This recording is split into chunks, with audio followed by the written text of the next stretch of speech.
right, good evening, everyone. It's 7 o'clock. I call this meeting to order. Before we go to say the pledge to the American flag, which there's a flag there, and also, do we take it? Just there. All right. Mr. Belville would like to say a word. Thank you, Ms. Conrad Zangmeister. We appreciate everyone being here this evening. As we say the pledge and then take a moment of silent reflection, would ask that in your thoughts you remember our dear friend and colleague Tanya Nuss, who unfortunately passed away over the weekend. So during that moment of reflection, we just ask that you would remember her as well, and our staff who is working through this loss. So thank you, Ms. Conrad Zangmeister. Thank you. All right, let's stand by saying the pledge of American flag, followed by a moment of silence. I pledge allegiance to the flag of the United States of America and to the republic for which it stands, one nation, under God, indivisible, with liberty and justice for all.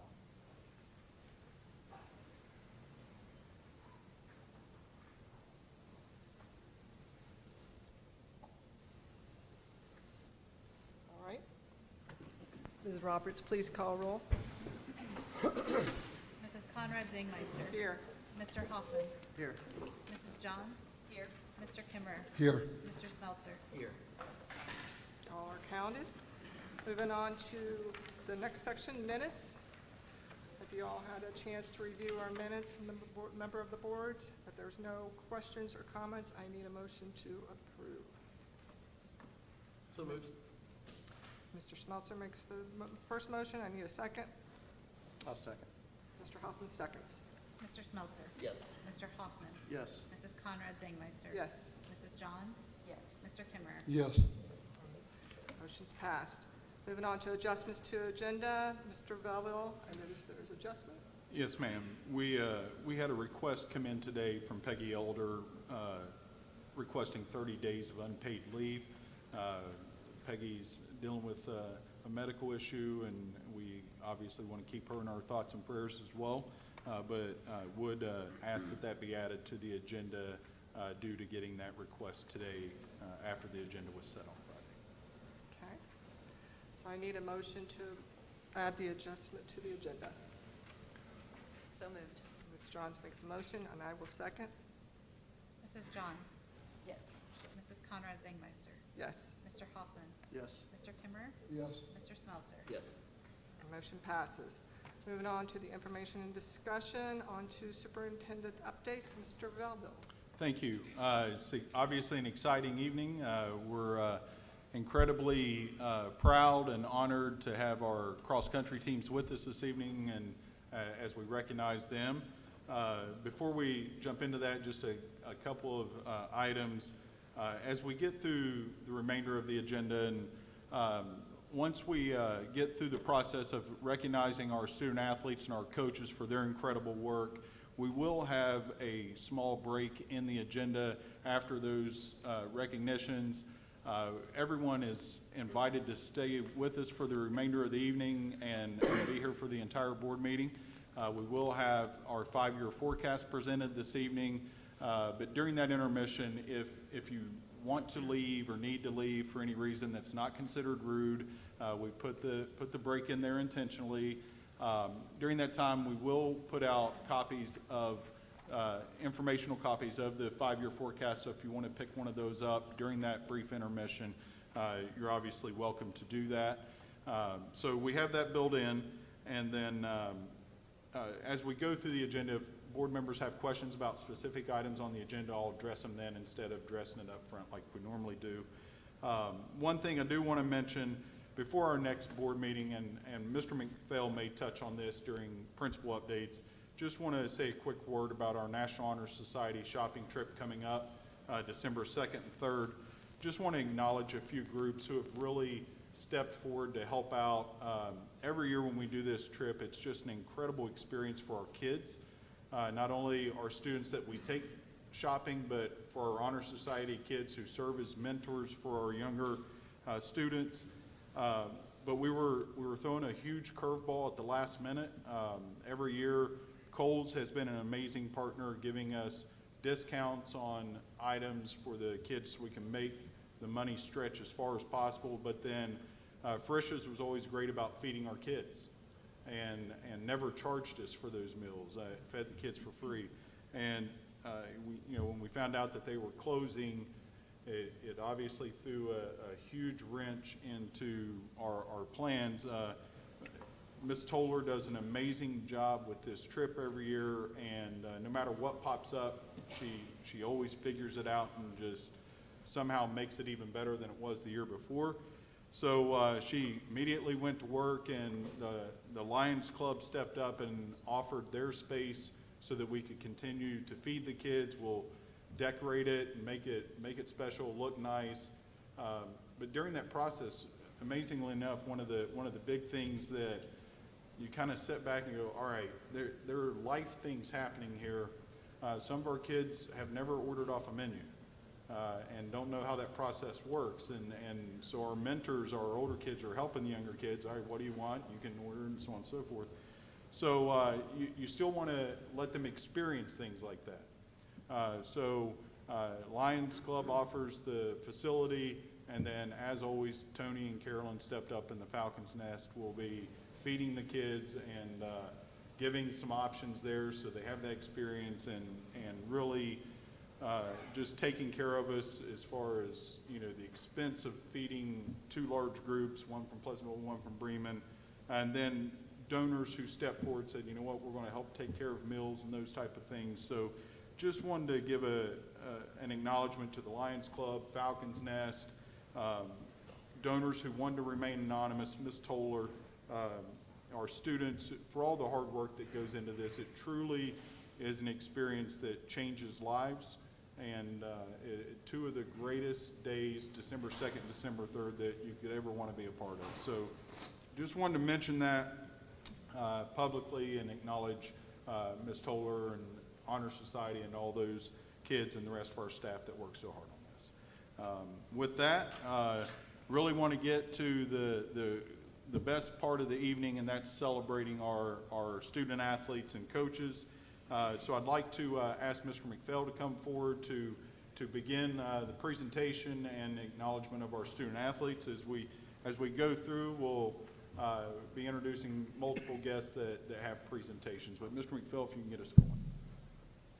Thank you, Mr. Belleville. Good evening, everyone, board, parents, athletes. It's great to see all of our dignitaries here this evening. We appreciate you taking time out of your busy schedules to come and share this with us.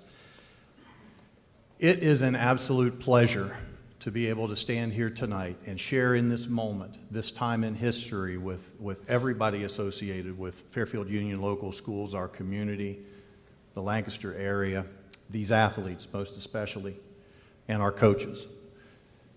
1962, Fairfield Union High School consolidated to become Fairfield Union High School, and this is the first team state championship in athletics that Fairfield Union High School has ever won. So historically speaking, a huge, huge deal. Anyone that is on this campus at any time during the year, it has nothing to do with cross-country season, what time of the year it might be. If you're on this campus, after school hours, you will be seeing all of these athletes running.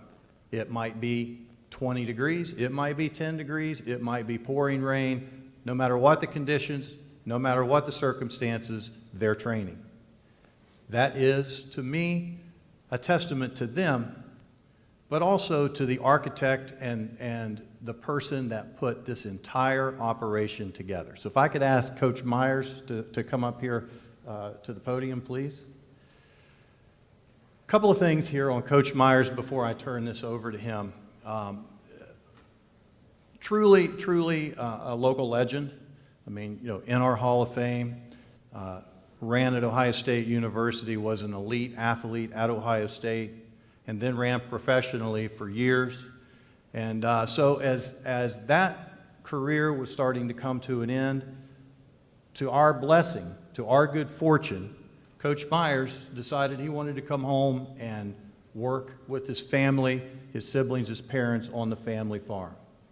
And so, You don't have to be very smart to figure out if you've got Rob Myers coming back home to work on the farm and you're the athletic director, you might want to have a conversation about coaching cross country and track. And so Rob and I had some conversations, and fortunately, he decided to take the position. First in track in the spring, and then in the fall of 2013 cross country. Now, it's significant on a couple of levels. We talk a lot about the pull of Fairfield Union and wanting to come home and being a part of this family, so you have that. But you also have, and I know our cross-country families probably know this, maybe not, but truly, Coach Myers could be doing this pretty much anywhere in this country he wanted to. I can't stand here before you tonight and name all the elite cross-country schools, but I guarantee you if he wanted to coach at Ohio State, he would be able to do that. I promise you if he wanted to be able to coach track at the University of Oregon, he could do that. But he's decided to give himself back to his community and back to his home. And so over the course of the last 11 years, 10 Mid-State League championships, boys and girls combined, 12 district championships, 4 regional championships, 10 state qualifying teams, and our state championship boys team this year. Ladies and gentlemen, it's my pleasure to introduce to you Coach Rob Myers.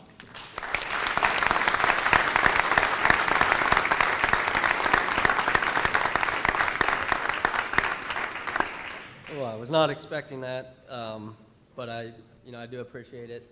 I do remember those conversations when I first came back, and it didn't take me too long to come to the conclusion that I did want to coach here. And a lot of what he just talked about, the reason I wanted to coach was to give back to the community, because the community gave so much to me. And, as I talk briefly about the team tonight, the one thing I wanted to talk about, we'll touch upon that. But first and foremost, I do want to thank the board. I want to thank, all of the board, your support, Mr. Belleville's support, just the community support, all of the staff. We have a tremendous amount of support, and that's known, and our athletes feel that support. And so I want to thank everyone for that. It's appreciated. It means a lot, and tonight means a lot, I assure you. I asked them to come. I did not make it mandatory, and I'm pretty certain we're not missing a single athlete on our team. It's something that they want to be here because they want to be a part of it. So again, I wanted to introduce my staff because it's not even about me, but I will say that this isn't possible without the staff that I have, and that staff carries so much weight with these athletes and in our community as well. So I've got Coach Weaver.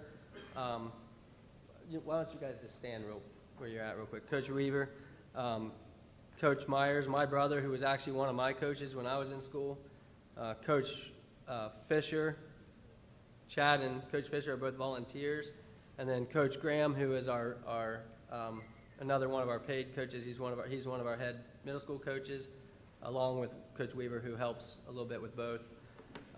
Without them, honestly, I don't think we would have what we have here tonight. So, thank you.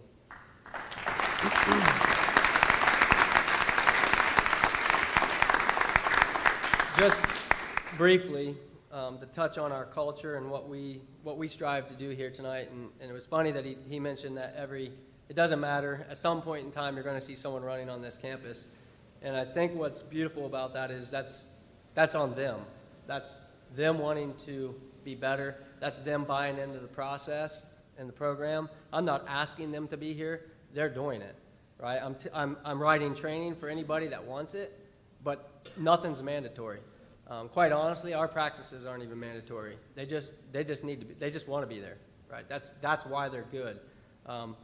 We have a saying, and that saying is row the boat, right? Row the boat means so much to us, and what that means is that it doesn't matter what man you are on the team. You could be the last man to the first man, but if you're the last man and you're rowing in the right direction, and you're making the person in front of you row harder and better, right, and so on, that's what makes us special.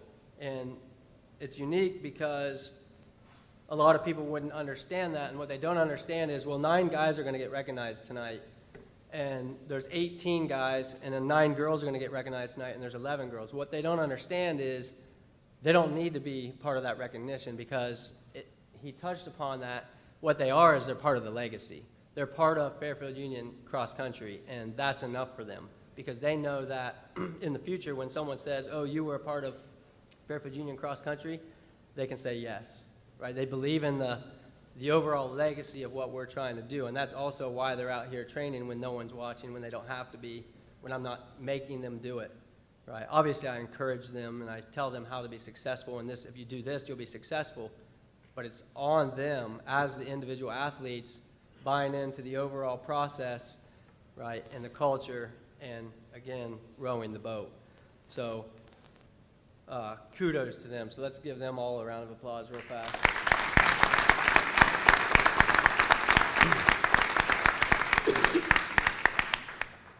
I'm gonna name the 9 and the 9. As I name you off, please stand up just where you're at so we can recognize you. Drew Walton. Drew was first place at the state meet, so that makes him state champion. He was also state champion last year, so he has got, I mean, he's the man right now. He's the man with, 2 state titles in cross country, and he's the only person at our school that's ever done that, so great job to him. Nathan Phillips, he was 8th in the state, earning All-Ohio honors. Christian Reindl was 15th in the state, earning All-Ohio honors as well. Connor Runkle was 29th place in the state, earning All-Ohio by 1 point. Cordell Runkle, his brother, first year running for us, decided he wanted to give it a shot. He was a supporting role with 5th place finish, which is they score 5. Ryan Boyer was 93rd overall. Andrew Ray, 97th. And then our first alternate, Connor Myers, and our second alternate, Colin Reindl. On the women's side, we had Vera Hinderly. She was 45th place overall. Addie Winters, 76th place overall. Claire Wilkinson, 143rd place. Ava Wilkinson, 144th. Ella Morgan, 154th. Abby Pike, 156th. And Julia Widener, 163rd. And then first alternate, Annalise Berry. Second alternate, Natalie Hotrum.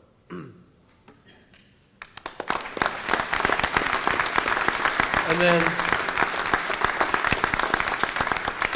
again, to go along with exactly what I say about this program and Row the Boat and what makes us so special is the fact that everyone else on this team was training as hard as they could, helping the program, pushing the program, working with those beside them, just as if they were going to be one of those top 7. So the rest of you, please stand up.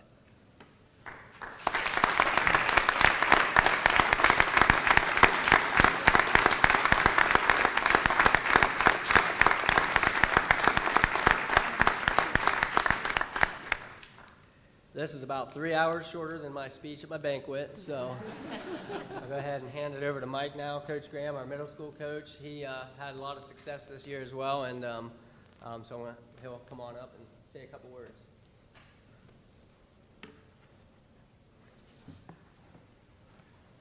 Thank you. Like he said, I am the middle school coach. I've been asked to talk about our one athlete. Sadie, come on up here.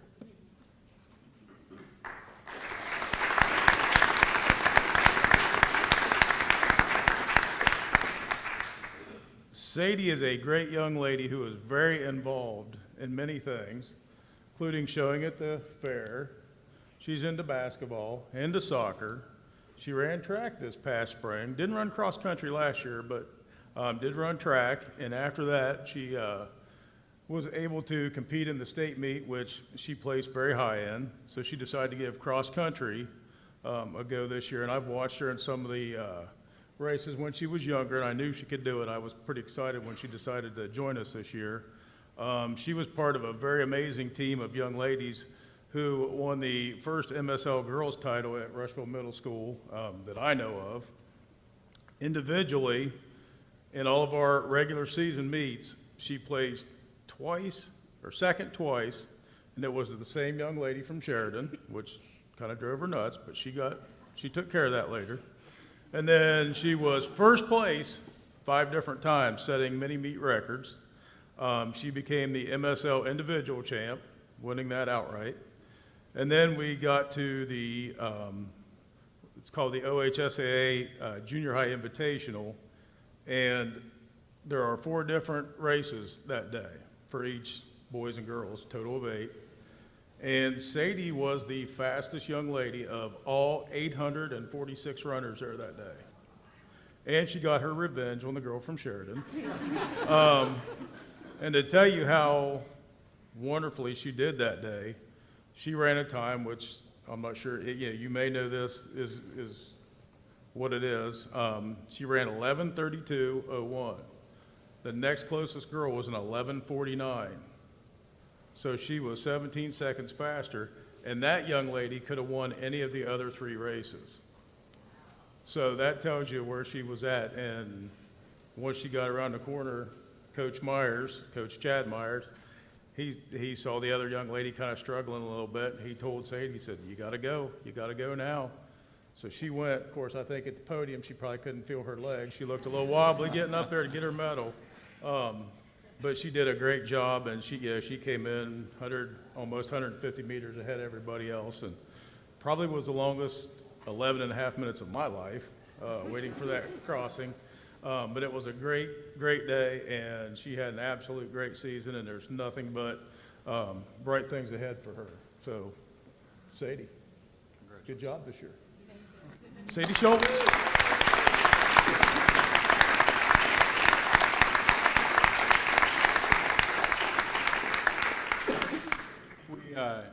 We have some special guests this evening that have some recognitions for all of our athletes. So we'll start out with State Representatives Jeff Luray and Kevin Miller. If you guys can come to the podium. Yay. That's right. No, thank you for having us this evening. It's a rarity. We often get asked to do commendations for constituents for this, that, or the other, but rarely do we get to actually do House resolutions, so this is a big deal for us too. Superintendent Belleville asked us to keep this under 45 minutes, so I'll talk fast. The resolution states this: the members of the House of Representatives of the 135th General Assembly of Ohio are pleased to congratulate the Fairfield Union High School boys cross-country team on winning the 2024 Division II State Championship, and whereas a remarkable group of young athletes, the members of the Fairfield Union High School boys cross-country team have established themselves as truly exceptional competitors by combining talent and spirit with the highest ideals of good sportsmanship. With admirable dedication, the Falcons have worked diligently towards attaining the ultimate proficiency in cross-country, and as a result, they have won the Division II state crown with an impressive total team score of 88 points and completed the season as an undefeated squad. Congratulations.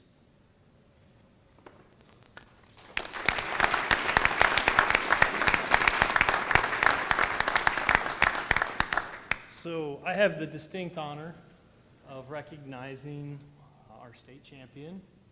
So when I was asked to come with Jeff and present, I said, well, exactly how fast was this? How fast did he run?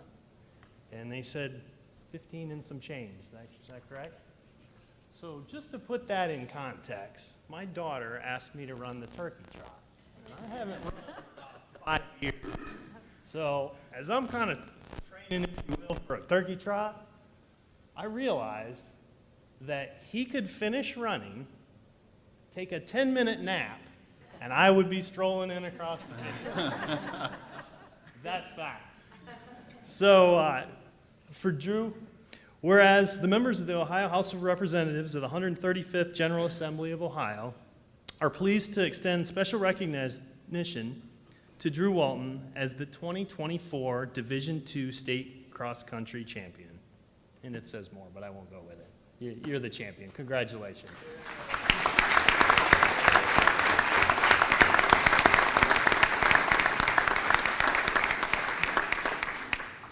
And we just heard about the young wonder, upcoming runner.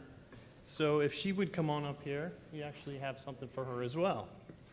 Whereas the members of the House of Representatives of the 135th General Assembly of Ohio, we are pleased to applaud Sadie Schultz on securing the 2024 Individual Middle School State Cross Country Championship. Whereas an 8th grade student at Rushville Middle School, Sadie Schultz is deserving of admiration for her outstanding ability and spirited drive, as well as her quickness and tenacity have distinguished her as a superior athlete. Throughout the 2024 season, she gained the respect and admiration of all those who have witnessed her in action, and she has truly proven herself to be a talented long-distance runner. Congratulations.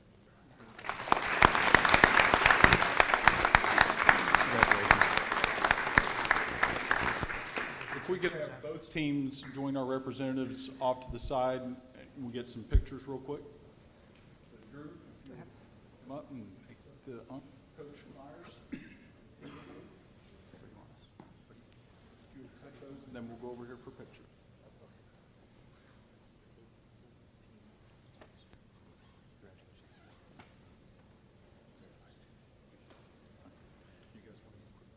Yeah, if I may real quick, since I got the microphone, would any of you students happen to know Coach Bischoff, also teacher Casey Bischoff? So I'm going to task you with this. From now through the, well, let's just say winter break, please harass him as much as possible. You're like, thank you. I'm sure they can do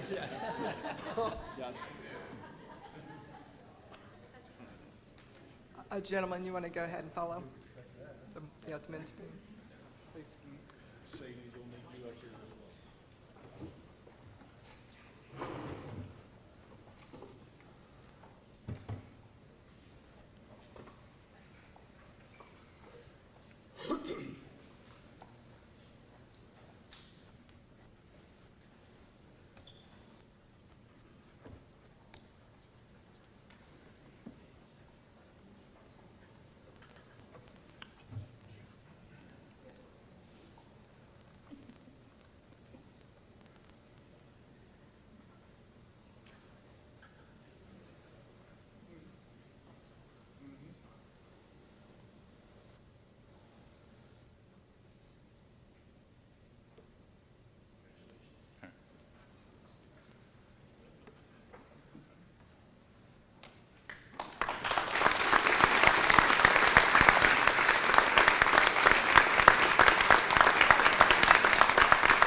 You guys may want to stay loose. You're going to get your mileage in tonight.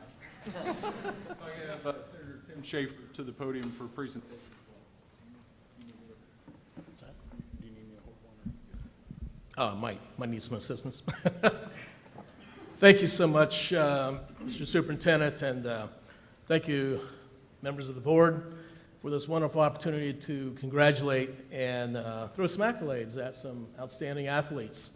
I played sports all my youth, was not all state or all anything, but I know what it's like to play against all staters.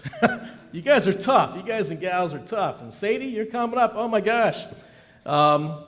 It's excellence that obviously is unparalleled in the state of Ohio at your level, and I'm just very, very proud of you. And the first team state championship in the history of this school, that's amazing. So you ought to be very, very proud of that. So looking for great things. And one little embarrassing note, I will mention that, I was talking to my seatmate here about, there was a young man 10, 15 years ago I met.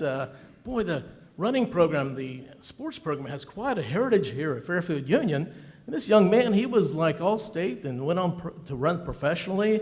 I can't remember his name for the life of me. I can't think of his name. Nice young man. And I looked at him, and he started to look a little familiar. And he says, I am Coach Myers. So sorry about that, Coach, but it finally hit me after about 20 minutes. But yeah, you've got a great program for youth, sports, academics, building young men and women here at Fairfield Union. And overall, not just athletics tonight, but I'd like to say congratulations and thank you for all you do. The board, the faculty, the staff, all the volunteers that help out, everybody that contributes to the success of the school district. It's really something to be proud of. So enough of the speechifying. Let me, you want to do the team first, or, okay? I have a resolution from the Ohio State Senate here.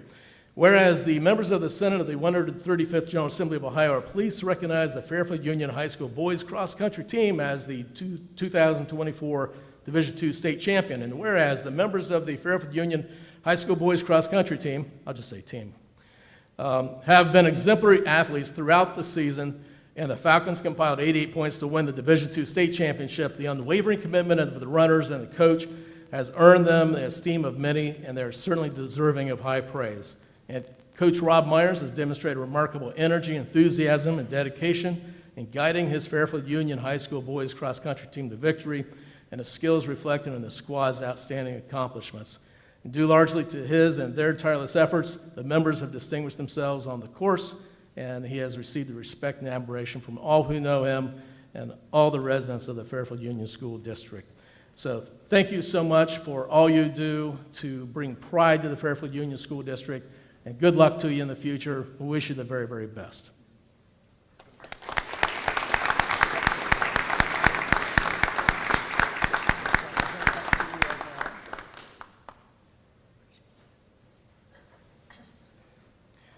Yeah, these resolutions kind of sound familiar, don't they? When you're a great athlete, there are only so many ways you can say it, right? But we're going to do it again. So the members of the Senate of the 135th General Assembly are pleased to pay tribute to Andrew Walton for placing first at the 2024 Division II State Cross Country Championship meet, whereas Andrew has achieved a tremendous feat in securing this year's Division II State Cross Country Championship crown, and congratulations are in order. An exemplary member of the Fairfield Union High School boys cross country team, he won first place with an exemplary time of, let's see if we got this right, 15:09.84. Is that right? Close enough. That's just fast, right, Representative Miller? Amazing. And his strong performance combined with an adept drive to succeed has led him to this exceptional victory. Clearly, he has earned the appreciation and admiration of all those who have followed his competitive career. Congratulations. Come on up.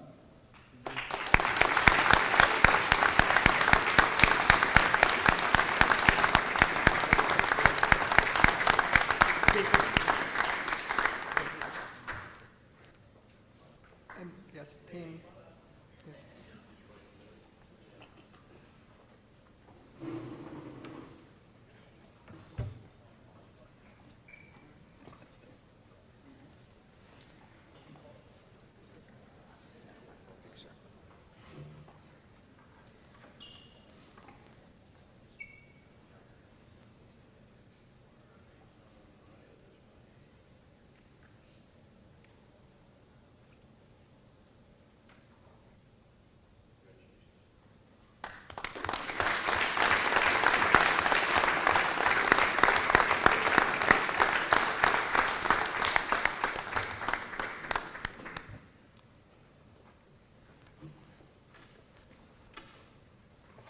I would now ask the Fairfield County Commissioners David Levesey and Steve Davis to join us at the podium.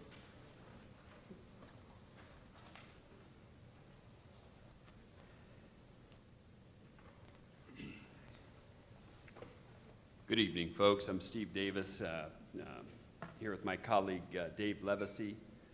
Commissioner Fix couldn't be with us today, but we all join in celebrating your accomplishments. And are you done? So when I was your age, I was pretty quick, decent runner, but the police were always faster. So didn't make it to any state championships, but really honored to be with you folks. I'll go through the proclamation, and then Commissioner Levesey will have individual certificates for all of you to recognize your accomplishments. Whereas the Fairfield Union Boys Cross Country Team has earned the distinguished honor of becoming Division II state champion, showcasing their exceptional teamwork and dedication to excellence. And whereas Andrew Walton, a standout member of the Fairfield Union Boys Cross Country Team, has achieved the highest individual honor by becoming the boys state individual champion, displaying an extraordinary level of skill, discipline, and perseverance in his performance. Whereas the Fairfield Union Girls has once again proven their excellence by qualifying for the state championship for the third time in 4 years, marking another outstanding accomplishment for the team and continuing a legacy of success. Whereas Sadie Schultz, a remarkable athlete on the Fairfield Union Middle School Cross Country Team, has earned the title of Middle School Cross Country Individual State Champion, showcasing her talent and determination at the state level and setting a strong foundation for future success in cross country. Now, therefore, the Fairfield County Board of Commissioners do hereby recognize and celebrate the remarkable achievements of the Fairfield Union High School boys and girls cross country teams and the individual accomplishments of Andrew and Sadie Schultz. Thank you.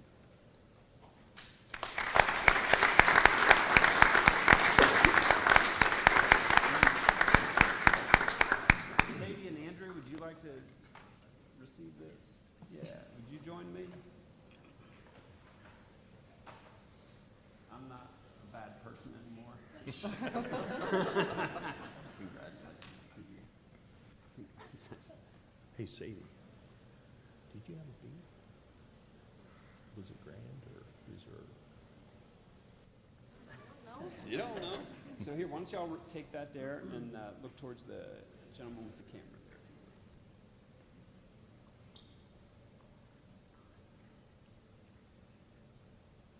Thank you. And Commissioner Levesey will recognize some folks with some individual certificates. You go first.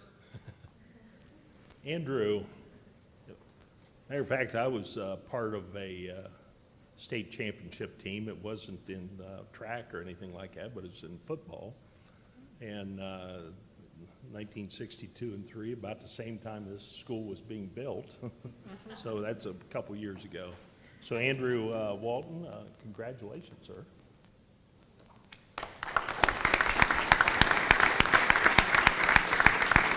Then we have Nathan Phillips.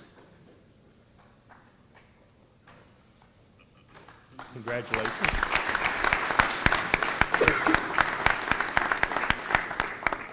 Christian Riddle. Congratulations. Connor Runkle.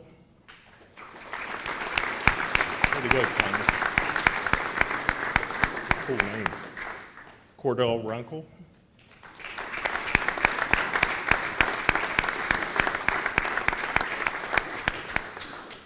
Ryan Boyer.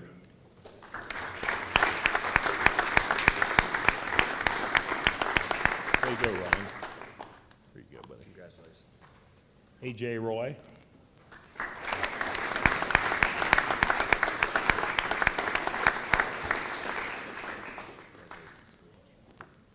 Connor Myers.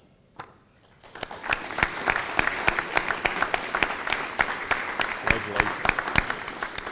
Very good, buddy. Thank you. Congratulations. Colin Randall.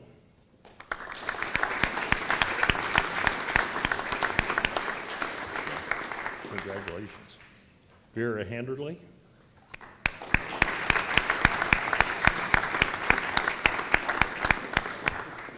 Congratulations. Avian Winters.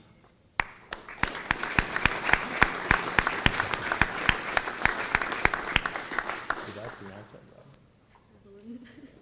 Okay, very good. Clara Wilkins.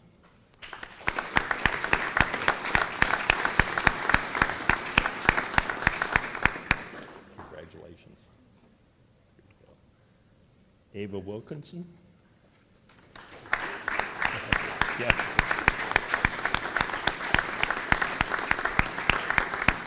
Way to go, Ava. There you go. Ellen Morgan.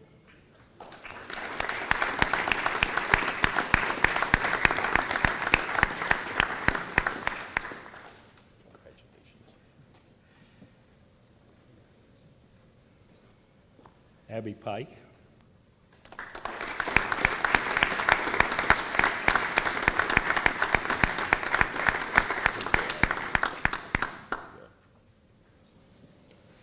Julia Winder.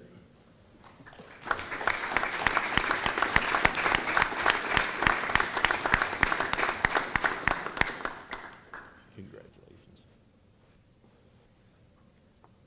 Yep. Got it. You gotta shake his hand. I don't blame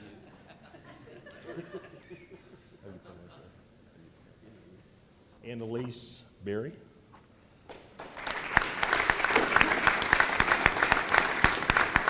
There you go. Congratulations. Natalie Hortman.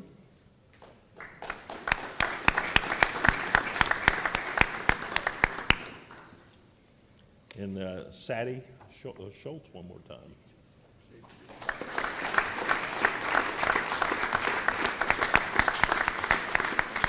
I tell you, I think it'd be terrific if we could have all you guys come up and we could get a. The whole fam family. Let's have the men come up first and take a picture, and then followed by the ladies. Or do you want them all together? All together. All together? Okay, come on up.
I'd now like to turn it over to our board president, Mrs. Tammy Conrad Zangmeister, for a presentation from the board.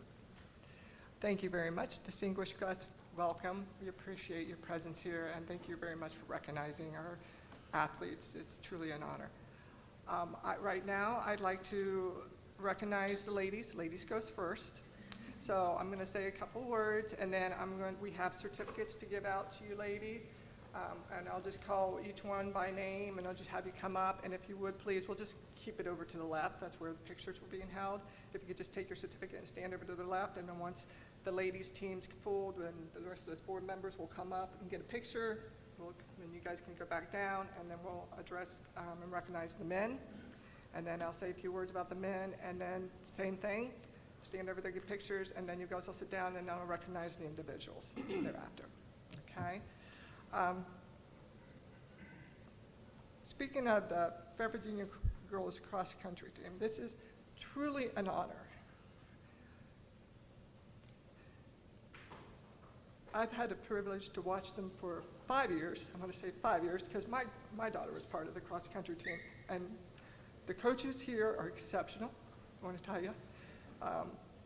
Even my daughter has moved on to running at collegiate level.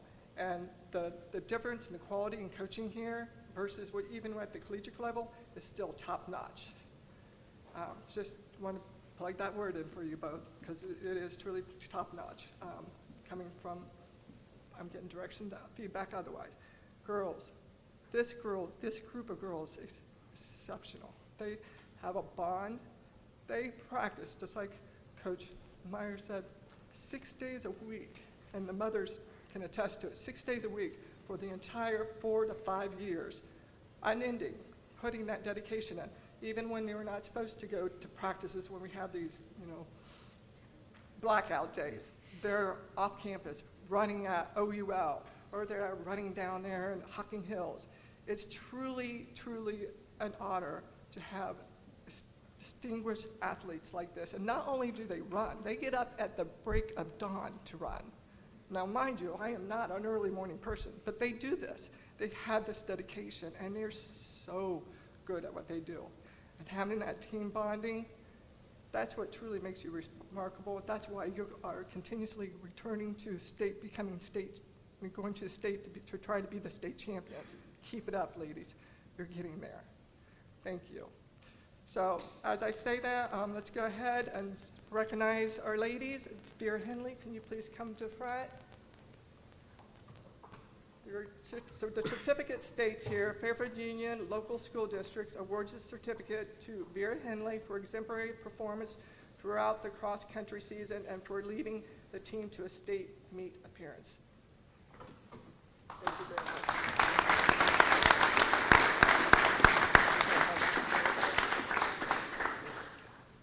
Okay, Adeline Winters.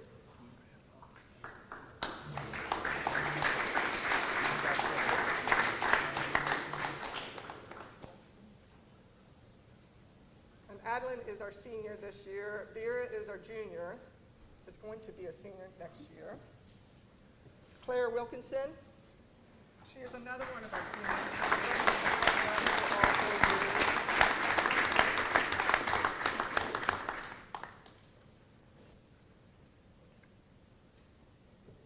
And her sister, Ava Wilkinson. Ava, I believe, is a sophomore this year.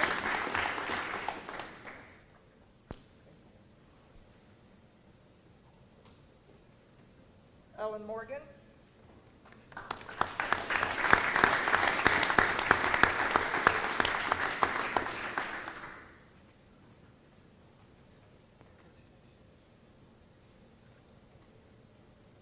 Abby Pike is another one of our seniors. She's one of our multi-coms that also does soccer too. She does both.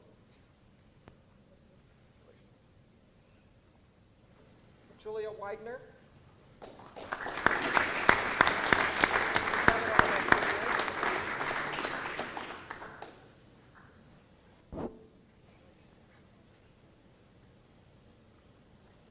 Annalise Berry.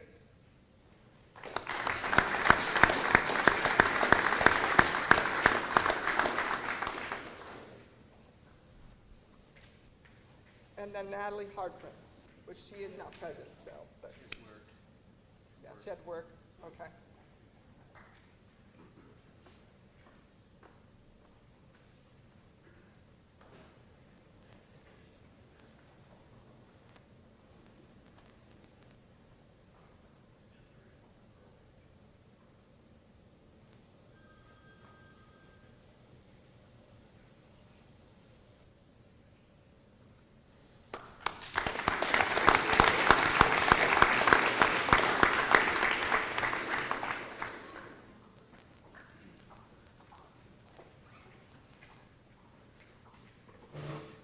Next is our men's team. This is truly, obviously, an exceptional team. They went to state last year. They were expected to win state last year. Things don't happen. Things sometimes just, I don't think Coach Rob brought this up, but it's when you get to that state level, you have to have everything in the right place at the right time with the right health, with everything just falling, the pieces falling into place. It didn't happen for them last year. It could have, but it didn't. But I'll tell you what, they broke it, and they went to state and won the state this year. And on top of it, and Rob or Mike Graham, you could probably correct me on this, I believe they were the first team in the Southeast Division to win state champion. And they were also the first team to break 16 minutes in average time. What was it, 15:49 per runner? Ever in Division II. So this is truly, truly, you guys are truly an exceptional team. And I want to congratulate each and every one of you. And again, I'm just going to read the plaques here, the certificates here. It says Fairfield Union Local School District awards this certificate to each one of you individuals for an exemplary performance throughout the cross-country season and for leading the team to the Division II state cross-country title. With that said, let's just go down the order. And Andrew Walton, can you please come up?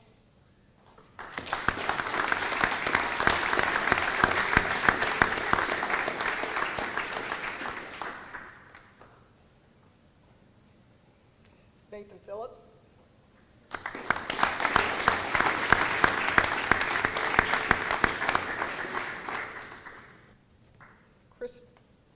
Christian Reindel.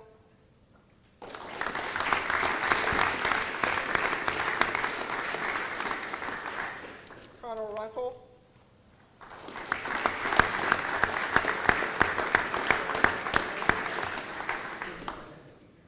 Herdal Runkle.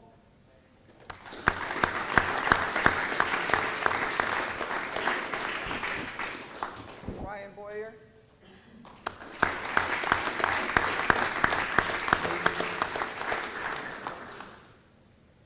AJ Ray.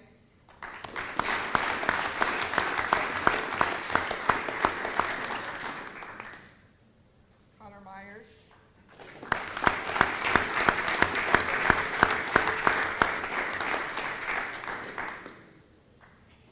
And Colin Rindell.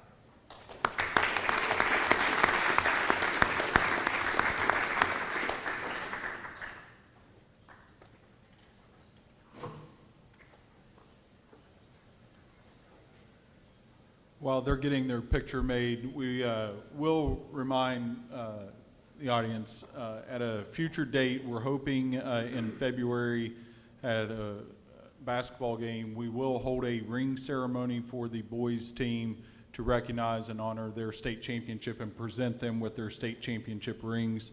It just takes a minute to get those made, but the guys have completed the design of the rings. They athletes and Coach Meyer designed the ring, and those are in production. And we hope to have those available in early February. So be looking for that information to come out soon. All right, the next two individuals I'm going to be recognizing for winning the state championship. Let me just say one thing. Thank you for breaking that barrier. So with that said, Sadie Schultz, thank you very much for coming. Come on up here, Sadie, because I'd like to talk to you while you're up here. Thank you for believing in yourself. I look forward to watching you run, and we all will probably show up at the next Falcon Invitational, and it's such an honor, such an honor. Congratulations. And this certificate says, Careful Union Local School District award this certificate to Sadie Schultz for exemplary performance and winning the middle school state cross-country championship.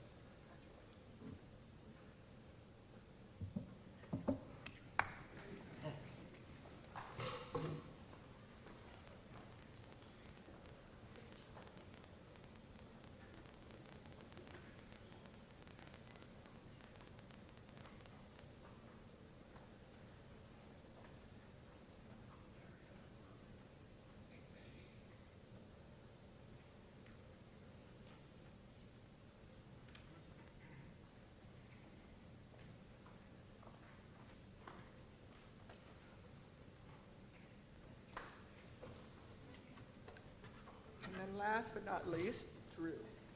This is not his first time for breaking the barrier, but his second time for winning the state champion and for truly believing that you could do it. And Syracuse, I believe he committed to Syracuse University. They have an asset, and he's a senior this year, so he'll be moving on for running for them for both cross-country and track following the 2024-2025 season. Congratulations.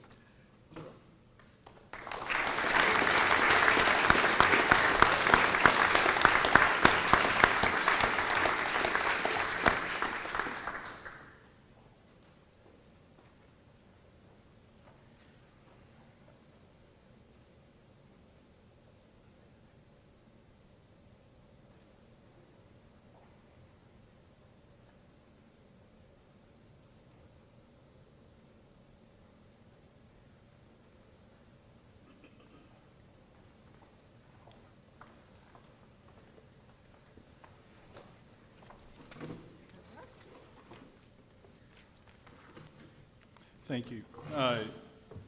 At this time, I'd like to bring Coach Scott Harris, our athletic director, to the podium for one additional presentation. All of this is not possible without tremendous support. So, Coach, the floor is yours. Appreciate it. I want to start with, if you were not one of the top 9 or one of the alternates, please stand up. The reason I'm having them stand, and this has been pointed out this evening, the MSL championships were 3 weeks prior to state. Every single one of the individuals you see standing today could have packed it up and gone home and said, I didn't make it to the postseason, and here I am. They all were there at the cross-country state meet, whether they were down with the team in the tent, whether they were up in the stands watching, wherever it was, and Coach speaks all the time about culture. This is the culture right here of what you guys did. So for that, I applaud you.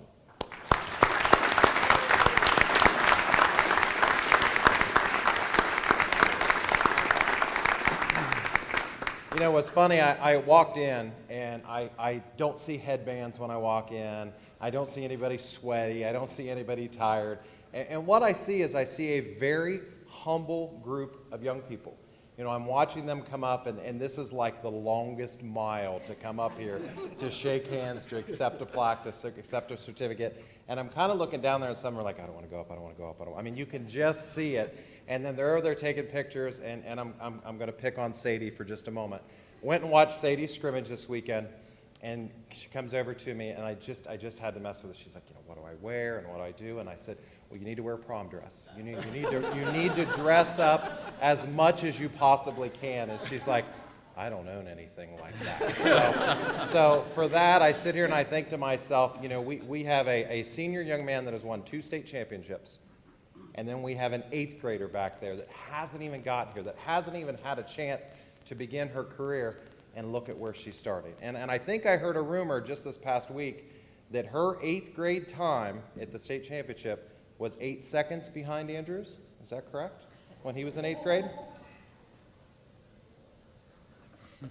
Anyway, just so you know. That's what I heard, so we're going to go with that. So, but anyway, my point with that is there is a young lady right now in Athens that is just incredibly strong, incredibly good, won the state championship this year.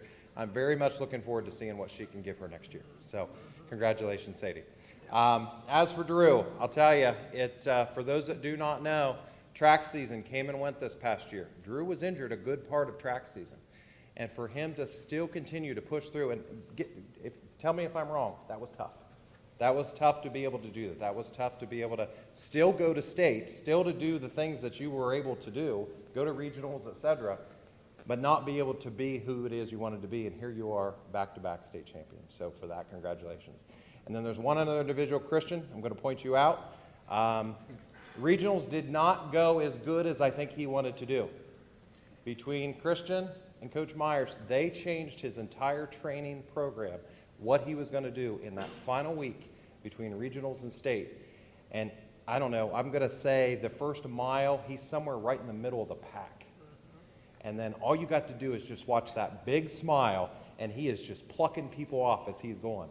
And they get into the 10 afterwards, the 3 All-Ohioans, they get into the 10 afterwards, and I just look down at him, and he looks up, and he's just got this ear-to-ear grin of look what he did. I go to the 10 afterwards, I see them, just a tremendous, huge hug from a young man that last year disappeared after the meet because he wasn't very happy with himself for, you know, whatever reason. Again, like you said, it has to be perfect. Everything has to go perfect, and this year it did. So, gentlemen, congratulations. Ladies, 3 times, 4 years, phenomenal job. Congratulations to you. So, with that, I will also tell you guys, I just confirmed this evening, the Southeast District, you actually mentioned it, we don't get a lot of state champions in any sport. Because you are champions, they are currently working on plaques for each one of you that we will be getting in the very near future. So just want to make sure that you're aware of that.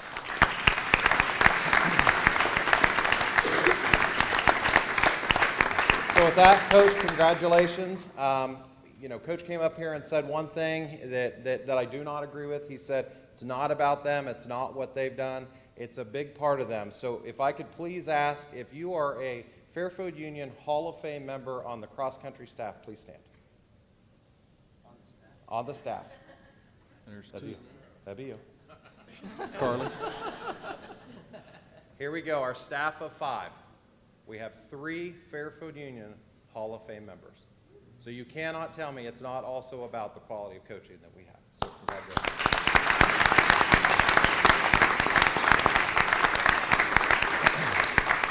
So with that, I do want to move on. Parents, grandparents, friends, everything. I really appreciate everyone being here. It's an outstanding thing for you to get to experience this as well. Just as we're announcing everyone, we're going through this, my heart's going real fast again. I'm imagining that last second. I'm imagining you coming into the stadium, no one near you, just thinking about all these good things. Oh my gosh, we're going to do it. Oh, here comes I couldn't keep up with the camera quick enough to get all you guys coming in. So congratulations to that. But I want to pivot from you guys, and I want to actually be able to welcome, and I'm going to please ask them to come up, our Fairfield Union Athletic Booster members. If I could please get you to come up, Mike, I'd like for you to come up as well, please. Don't worry, I won't ask you to speak this time, Mike. But what I wanted to make sure everybody knew is this year we were very fortunate and we were very blessed to be able to lower our ticket price for our students here in the district. In the recent past, since COVID, ticket prices raised for students here at the high school to $7 and at the middle school to $5. You know, one of the things that Mr. Belleville was very passionate about, Ms. Roberts was very passionate about is let's get it back down to affordable cost for our students to be able to come in. So that rate went down to $3. Now you can imagine with the number of kids that you see at our events, that can really hit in the pocket. So why I wanted to bring this group up, and it's actually going to be presented at the board later, they made a very large donation to the Fairfield Union Local School District, to the athletic department, to help offset that expense. And so with that, I do want to make sure that I introduce everybody. Our president, Angie Young.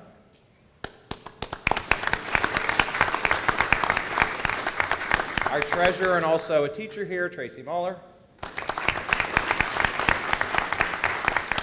One of our lovely bus drivers, Misty Bosch. Misty oversees all of our concessions. Mike Graham, who is our vice president. You also know what Mike's role is here as well, a coach for track and cross country. And Brooke Savetin. Brooke is actually our cheer coach here as well, and Brooke is actually on our board of directors. So thank you all very much for being here. I would like to turn it over to Angie, if Angie would have any words to say as it relates to her donation, as well as what the Fairfield Union Athletic Boosters is about. So Yeah. thank you. Thank you. Thanks, everyone. My name's Angie Marinacci Young, and thank you guys for having us. I've been president of this group for a while, and having 2 athletes going through the programs. My husband is on the Wall of Fame, my brother-in-law, my father-in-law. So Fairfield Union Athletics is nothing new to us. So congrats, guys and gals. That's really something to behold and be proud of. As far as the athletic boosters, we were extremely proud to be able to donate $15,000 to the cause and bringing the cost down, because if you're not out there competing, we want you in the stands cheering the Falcons on. So you guys have such a small time to be kids, and it should be fun and affordable. So on behalf of all of us, we hope that we put a dent into that, and we are just very proud to be able to do that, and salute you all, and go Falcons. Thank you.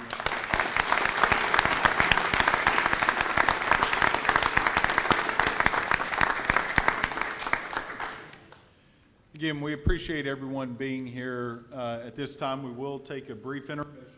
You're welcome to stay with us for the rest of the evening, but we certainly understand if you need to leave. We will put copies of the 5-year forecast out if you want to grab one of those before you go.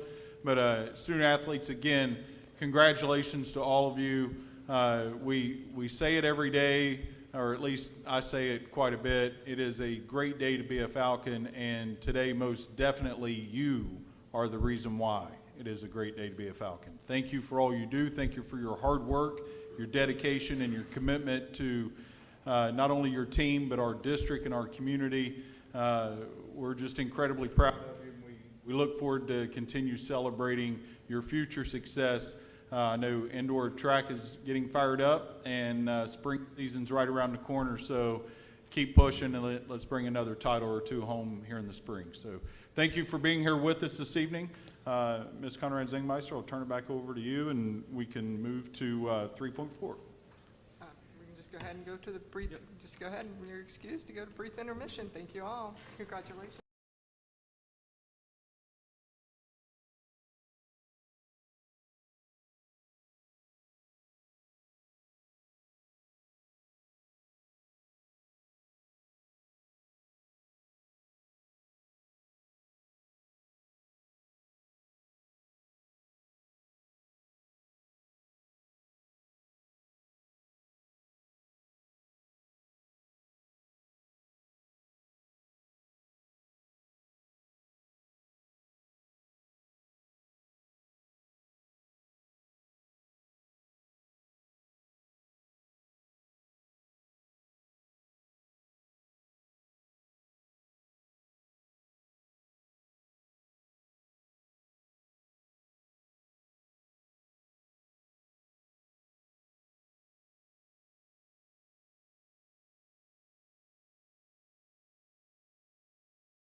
20.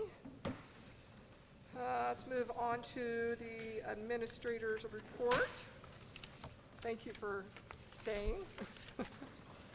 Let's go ahead and begin with Mr. McPhail. Okay, thanks, guys. I am going to really keep this pretty brief this evening. Just a few things that we've got going on right now of note.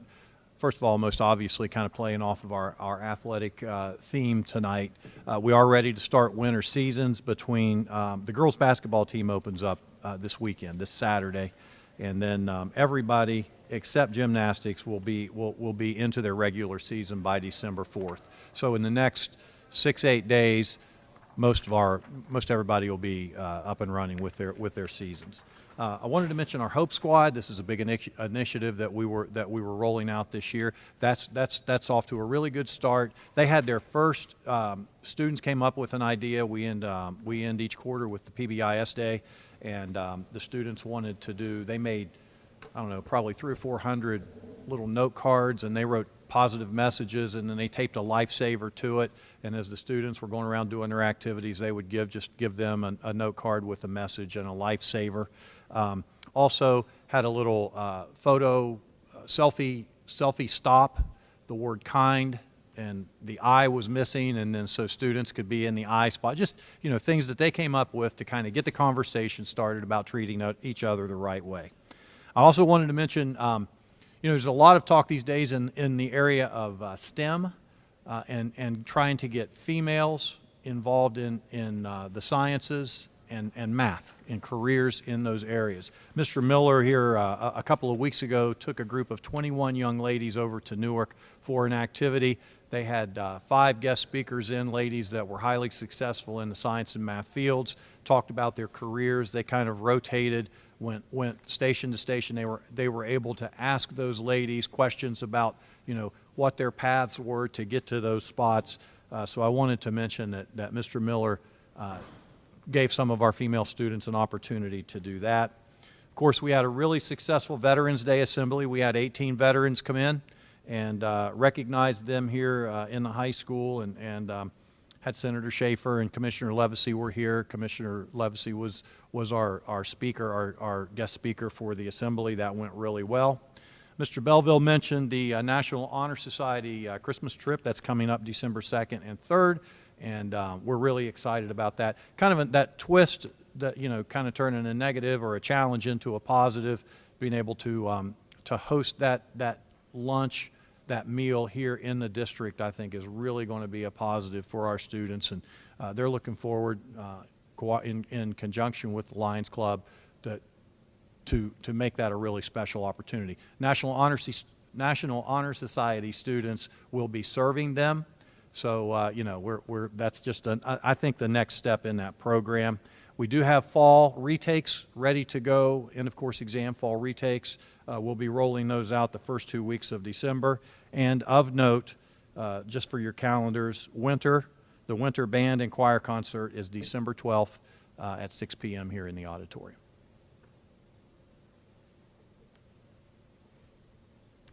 All right. Any questions or comments for Mr. McPhail? Okay, thank you. Thank you. Ms. Hahn, please come. Sorry, I'm really short. So tonight I just want to thank our 2 counselors at Rushville Middle School, Mrs. Gossett and Mr. Funk, for organizing our Red Ribbon Week. That was the week of October 28th. This is obviously a campaign held each year that reminds us of the importance of a drug and alcohol-free lifestyle. So to celebrate making healthy lifestyle choices, Rushville Middle School students participated in themed dress days. Mr. Funk taught 7th and 8th grade classes, and Mrs. Gossett taught 5th and 6th grade classes. And they also provided different activities during recesses. On Friday that week, each grade level met in the cafeteria. So Scott Duff from Project Fort, which is Fairfield County's overdose response team, could share information with each of our grade levels just about the dangers of drugs and the harm that they do to our bodies. So just a special thank you to our counselors for their work in that effort. We had our very first Falcon Brunch for the year on November 8th. Our Students of the Month for the first quarter, as well as 20 other students who were selected by their teachers for each grade level, came together for that Falcon Brunch. So it was a great time for us to celebrate those kids who are, having those positive character traits in our buildings each and every day. We had a successful Veterans Day program as well. It was completely student-led.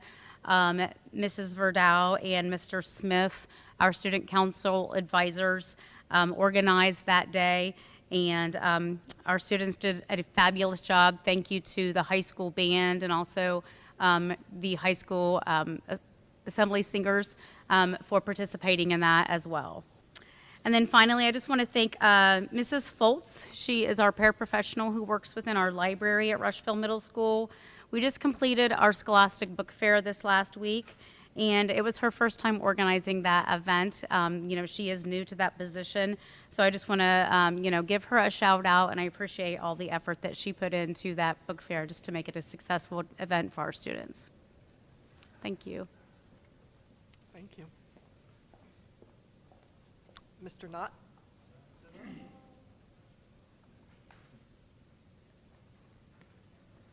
All right. Well, first of all, Mr. Johns was elected to wear the hot dog costume at our annual election, so he had the pleasure of doing that the day after the election.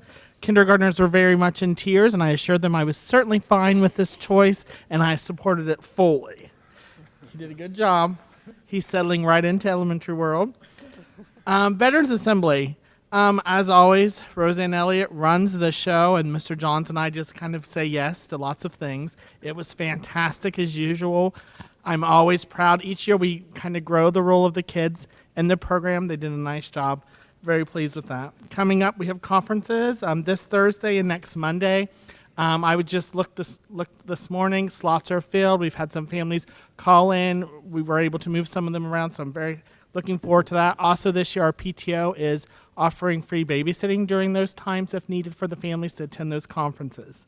Instructionally, I just completed the data for both elementary buildings on our STAR report at the end of the first quarter. So this is the time where we will look at that, the DLT, TBT, BLTs. We will look at, okay, what's working, what isn't working, what groups do we need to work with a little bit harder, do we need to adjust any of our instructional techniques and things like that. Overall, very pleased. It looks very good. Also knowing that this is a new curriculum for us, it actually looks pretty good. Thank you. Comment, please. Yes. Comment, Mr. Knott. Mrs. Johns and I had the privilege to attend the Veterans Day program, there was 3 young men from the Honor Society that helped out with Yes. breakfast. Just wanted to compliment them for being there and helping. And we had some ladies at the front checking in the students. Ladies in the front. So we did. We flipped it this year, right? Okay. In years past, they would stay during lunch. We kind of wanted it to be a little bit more special. So with the lovely support of the pub, we were able to offer breakfast for them. So they came, and that's where the high schoolers really helped us kind of get everyone kind of with their visitor tags and things and kind of ushered down to the gymnasium where we were able to feed them with Roseanne and her good crew of trusty adults in the community. I felt it was more special. I certainly was able to talk to people a little bit more than what I was in the past when it's just also lunches going on too. One of my favorite pieces of our Veterans Day program is after we do our traditional program, when we break into our different stations, the kids get to travel around and talk to true veterans about their experiences. And they often, every year since I've been here, I get a call from someone who's signed up for it but isn't quite sure what to do. And I always say, don't you worry. The kids will absolutely fill every minute of your day, ask you all these wonderful questions because of their perspectives and what things they find interesting, and so they'll bring something simple as a photo album and the conversation just keeps flowing and going. And it really is a positive moment where really we are able to connect true heroes to everyday life.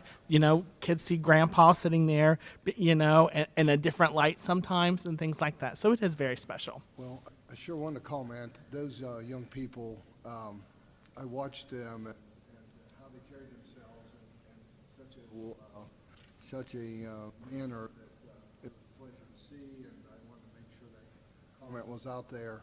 Also, the tables in the back, people of the community and even some of our staff, that was very interesting as well. And so I really appreciated that. Oh, and then Mrs. Burnworth leading. Oh, beautiful as always. Leading Yes.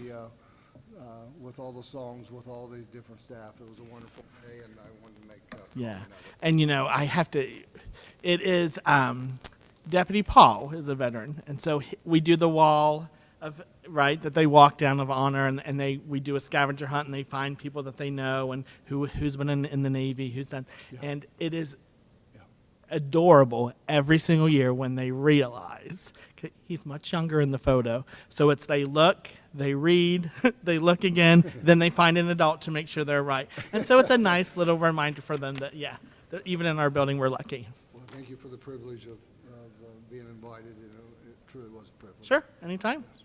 Yes. Night at the North Pole, December 12th. It's a Thursday, 5 to 8 p.m. Santa, fun, Mr. Knott in some kind of costume. I haven't ordered it yet. Can't decide. December 9th, you say December 12th.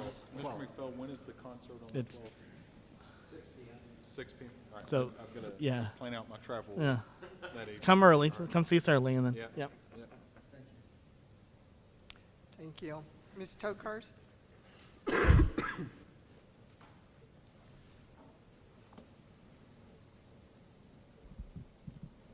Taller than Mr. Knott. Well, good evening. Good evening. As Thanksgiving is upon us, I would like to take a moment to reflect on the theme of thankfulness and share the many reasons that I am grateful to be a part of Pleasantville Elementary School. I am thankful for our student leaders who work hard each day to set a positive tone for our school community. We have recognized student leaders with over 2,000 SOAR tickets since the beginning of the school year. I am so thankful for the teachers and the staff at Pleasantville who are deeply committed to their work and make countless sacrifices to ensure that our kids feel loved, supported, and valued every day. I am thankful for the opportunity this season provides to focus on building relationships. I am thankful for the generosity of our Pleasantville community who recently donated 4,000 canned goods to support the Pleasantville Food Pantry. Our maintenance team delivered that food today, and it was awesome to see it all stacked on the stage. I am thankful for the partnership we have with our PTO, which has already begun planning for the carnival and continues to seek ways to enrich our students' learning experiences and provide amazing opportunities in STEM and knowledge building. I am thankful for our veterans and for the opportunity to teach our students about the importance of loving their country and honoring those who have served. Our Veterans Day activities were a beautiful display of respect and gratitude. Thank you so much to Mrs. Johns and Mr. Kimmer. It meant so much to us that you were present that day. On a personal note, I am thankful for the opportunity to have known Mrs. Tanya Nuss. She was always kind, patient, and helpful to me. I will never forget her impact. Her family and her school family is in my prayers. Lastly, I am thankful for the privilege of serving Pleasantville Elementary, and I am thankful for all of you. Thank you for entrusting me with this role and for supporting the work that we do to make Pleasantville a place where everyone thrives. Well, thank you. Mrs. Tokars, just to follow up with Mrs. Johns and I attending Pleasantville's Veterans Program, how wonderful it was to own home that day with such pride, to attend the Veterans Program at Bremen and to attend Pleasantville's in the afternoon.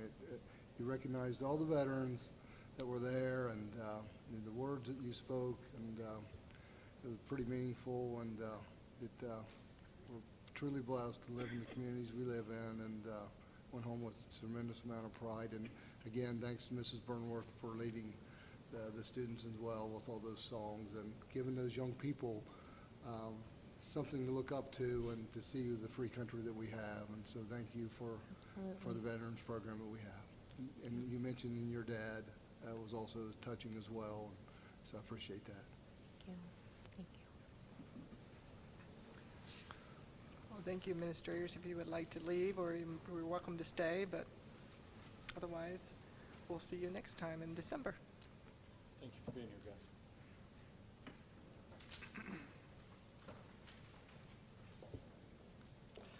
Moving on to recognition of visitors, we do not have any.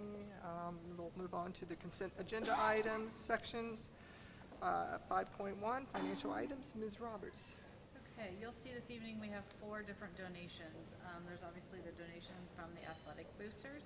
We have a few anonymous donations to the National Honor Society Christmas shopping trip. And then we also have a donation from Megan McMahon for the National Honor Society shopping trip. So clearly everybody's very passionate about that trip and really excited to see that coming in to the district. In an effort of time, I have both the October financial and insurance recap. Extremely high level. I want to point out one thing in each of them, and then I think we can move on because a lot of the information will be covered in the actual forecast. But just one thing in the financial report. All of the numbers of this are still reflective of the May forecast. So since the November forecast isn't approved, until hopefully this evening, everything is reflective of May forecast.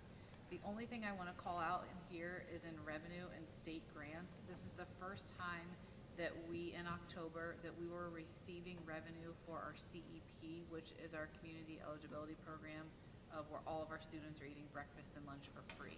So you will see our state payments are up, and I will talk a lot more about this in our forecast, but you'll see that this is the first month that we received those. They adjust everything and receive it. They basically catch you up in the October number 2 payment and then move forward. So you'll see that that was up 10%. So really excited to see that. Moving into the insurance report, one thing that I am very happy to say is that in our health insurance and total expenditures, our claims are flat through October to last year. So that is a huge deal. We had a rough couple of months at the beginning of last year, and then at the beginning of this year, we had some high claim months. However, through the month of October, our claims they're actually, you'll see they're within $1,000 of each other. So very, very equal. We did end our month over $4 million, and we're plus $37,000 for the year. So really happy with where that is sitting, but I did want to call that out about claims because that's the first time we've seen that in quite a while. So happy to see that. Any questions? I'm happy to go into any detail, but those are kind of the key points of those 2 reports unless there's any questions. Okay. That's all I have for that piece of it this evening.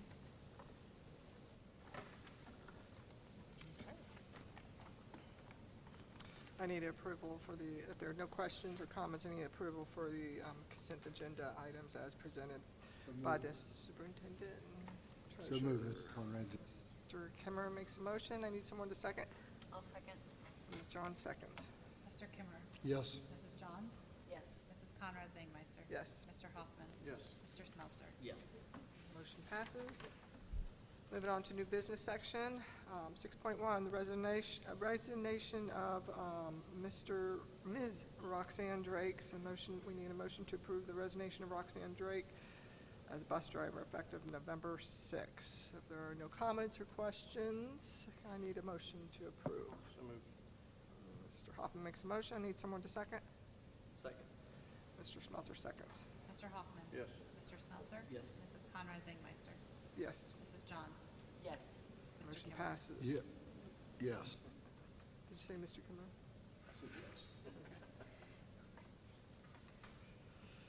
All right, moving on to 6.2, motion to approve Lori Williams to provide home instruction for a student after school hours through the end of the first semester.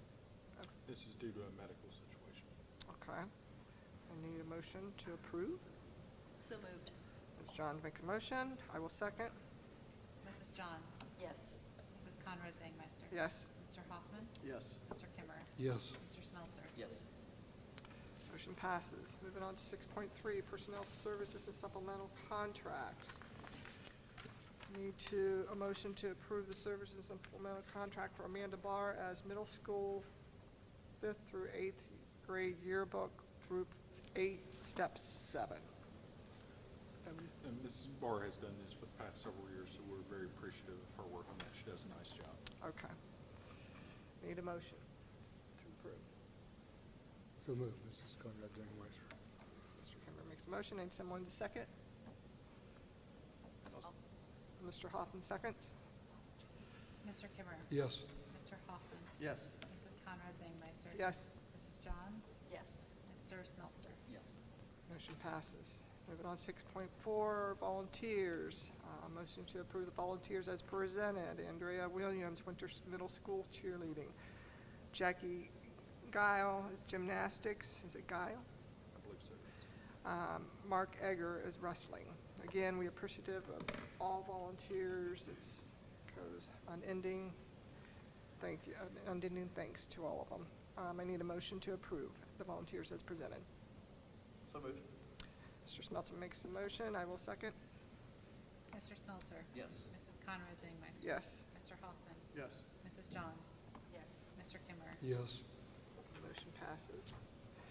Moving on to 6.5, a leave of absence. Motions to approve an unpaid leave of absence for Melanie Baker for approximately December 13th, from approximately December 13th through December 31st, 2024. Again, this is for a medical issue. A medical issue. I need a motion on the floor. So moved. Ms. John makes the motion. I need someone to second. Second, Mrs. Conrad. Mr. Kimmer seconds. Mrs. Johns? Yes. Mr. Kimmer? Yes. Mrs. Conrad Zangmeister? Yes. Mr. Hoffman? Yes. Mr. Smeltzer? Yes. Motion passes. Moving on to 6.6, November 2024 5-year forecast. Okay, so each of you this evening has two different packets in front of you. And before we get into the forecast itself, I kind of want to set the stage for a little bit. The forecast that you're going to see tonight is slightly different than what we have seen in years past. We have talked a lot leading up to this. There is still a lot of unknown. We are in the second year of the state budget. And starting next year, there's still a lot of unknowns as to what that means to school financing in general. We also know that this is our first year of doing the free lunch and breakfast for our students, so there's some funding behind that. And all this I will get into, but I just kind of want to set the stage. We've also talked a lot in the past about making transfers as our buildings are all approximately 15 years old, and all of our buildings are needing some major updates as we're getting, and they're all hitting at the same time. So we've talked about those transfers. We've also talked about transfers in order to do some other projects around the district to keep things current, to make sure that things are meeting our student and our community needs. In the past, we have previously set what those transfers would be. You'll notice tonight we are holding on some of those transfers. So at the end, you're going to see our cash balance start to come up. At this point, they're holding on paper, and I'll get into this, but I just kind of wanted to set that stage. So we have a few differences in this forecast, and to be honest, you'll probably see a forecast in May very similar to this until we get into the next state budget. So really, this forecast and the May forecast, if we were to predict, we really think that taking this approach to it and really looking at how we are forecasting on paper, we know that the finances are still there. The forecast of the district really is not changing. It's just how we're looking at it on paper and when we are deciding to commit to some of those transfers. So I wanted to set that stage before we get into this because it is quite different from what we've seen in the past. And I just didn't want us to kind of get to that point and not have that mindset before we're there. Also, the two packets you have in front of you, one is quite hefty. You will notice there's a blue tab. That's the tab really where you're going to focus. That's the actual forecast itself. All of the other pages leading up to that are what you've seen before. They're a slightly different format because there's graphs with each of them. But basically each page is a line item within the forecast, and it just explains that line item. I'm going to get to that and get to that high level, but really you can flip to that blue tab and I'll talk you through everything. Obviously, if there's any questions, more than happy to talk through any details, but I really just wanted us to focus on that piece of it. The other piece that before we even get into that is this second packet. This packet is a very, very high level that just kind of hits the high bullet points of things that we can walk through. It's an easy, quick takeaway just to know the overall status kind of the district and of the forecast. And I actually want to start with this because I think it'll help explain the forecast itself. So if you flip to the first actual page, the cash balance and transfers, you'll see overall we're starting our fiscal year 2025. We're beginning our year at $17,550,600. By the time we get to the end of fiscal 2029, our cash balance is at $28,435,000. You'll notice that is higher than what we have seen in the past. And again, that is because we are not committing to these transfers until we're at the moment in time that we say, okay, we need to move on X, and that's going to cost us $2 million. Just throwing out an example. That's going to cost $2 million. Let's now transfer that into a project fund. In the past, you would see that pre-committed to upfront. So basically from 2025 to 2029, we are up $10.8 million in our cash balance. A few things that I want to hit on because there are three major things that are really helping that. Free breakfast and free lunch, enrollment numbers, and the transfers. So the first piece to talk about is Community Eligibility Program. You'll hear it talked about as CEP. That's where our students are eating free breakfast and free lunch, and I flip to the next page. One of the things I wanted to mention to this, we have seen several of our buildings hit the highest ever lunch counts and breakfast counts ever in any given day since we have implemented this. With all students eating free, we're really, really excited that the community is taking it, they're participating. Our students are eating. All students can eat a breakfast and a lunch for free. At the same time, we have had comments in actual data from our elementary schools that they have had the lowest nurse clinic visits ever. Lowest what? The visits to the nurses clinic have been the lowest ever. Now, obviously there could be many, many factors into that, but just from some anecdotal feedback that we've been given is that kids aren't coming in saying they have belly aches anymore. They're getting a full breakfast in the morning. And not that they weren't before, it's just something that when they get to school, they're able to participate that. And so we're really happy to kind of see that, Mr. Knott actually brought that up in one of our admin meetings, that they had noticed it and then went back and actually looked at the data and they could easily tie that back. So really happy to see some of those. The other thing, sorry. I know just swap the thing. He was over here. Okay, the one thing that I do want to bring up about CEP is that you'll see this next bullet point in this is that our cash balance is actually $6 million higher at the end of fiscal 29 versus had we have just gone status quo and not gone CEP. The reason behind that is when we feed all of our kids breakfast and lunch, it technically says, okay, 100% of our student body is economically disadvantaged. When we do that with the state, it triggers some additional payments. So in our minds, and when we're really looking through and really saying, okay, is this something that we want to go after? In our minds, we are feeding our kids for free and we are getting additional money from the state. So it was a win-win. Now, it's a 4-year commitment, but obviously we don't know, we're in year 1, we don't know going into year 2 what that funding is going to look like. Now, obviously, if the state funding and the formula stays as is today, we will continue to receive these payments, resulting in that $6 million. But I want to call out, if something were to change with the inputs into the state formula, that could change, and we may not see that full $6 million. However, in year 1, so in this year, we are receiving about $1.3 million additional in state funding through that CEP. So $1.3 million in revenue. We are actually estimating it's going to cost us, because you get less funding in all of the, the numbers that we turn in and less funding into food service, it's going to cost us about $300,000 a year. So in total, 1.2 over the 4 years. We are getting that additional funding in year 1. So essentially, if we get this additional funding in year 1 and it goes away, starting in year 2, we can continue to feed our kids for free because we have received that additional funding up front. So in my mind, that's kind of worst case scenario, is that we only get 1 year of it. We obviously are planning for that, and you'll see later on in the forecast, I do have a $300,000 planned transfer from the general fund into food services to account for that every single year. I will say so far, we actually have not seen a reduction in the payments that we're getting. So we may not need that, but we're planning for it to make sure that if food service needs that, it's out there and that we have accounted for that money.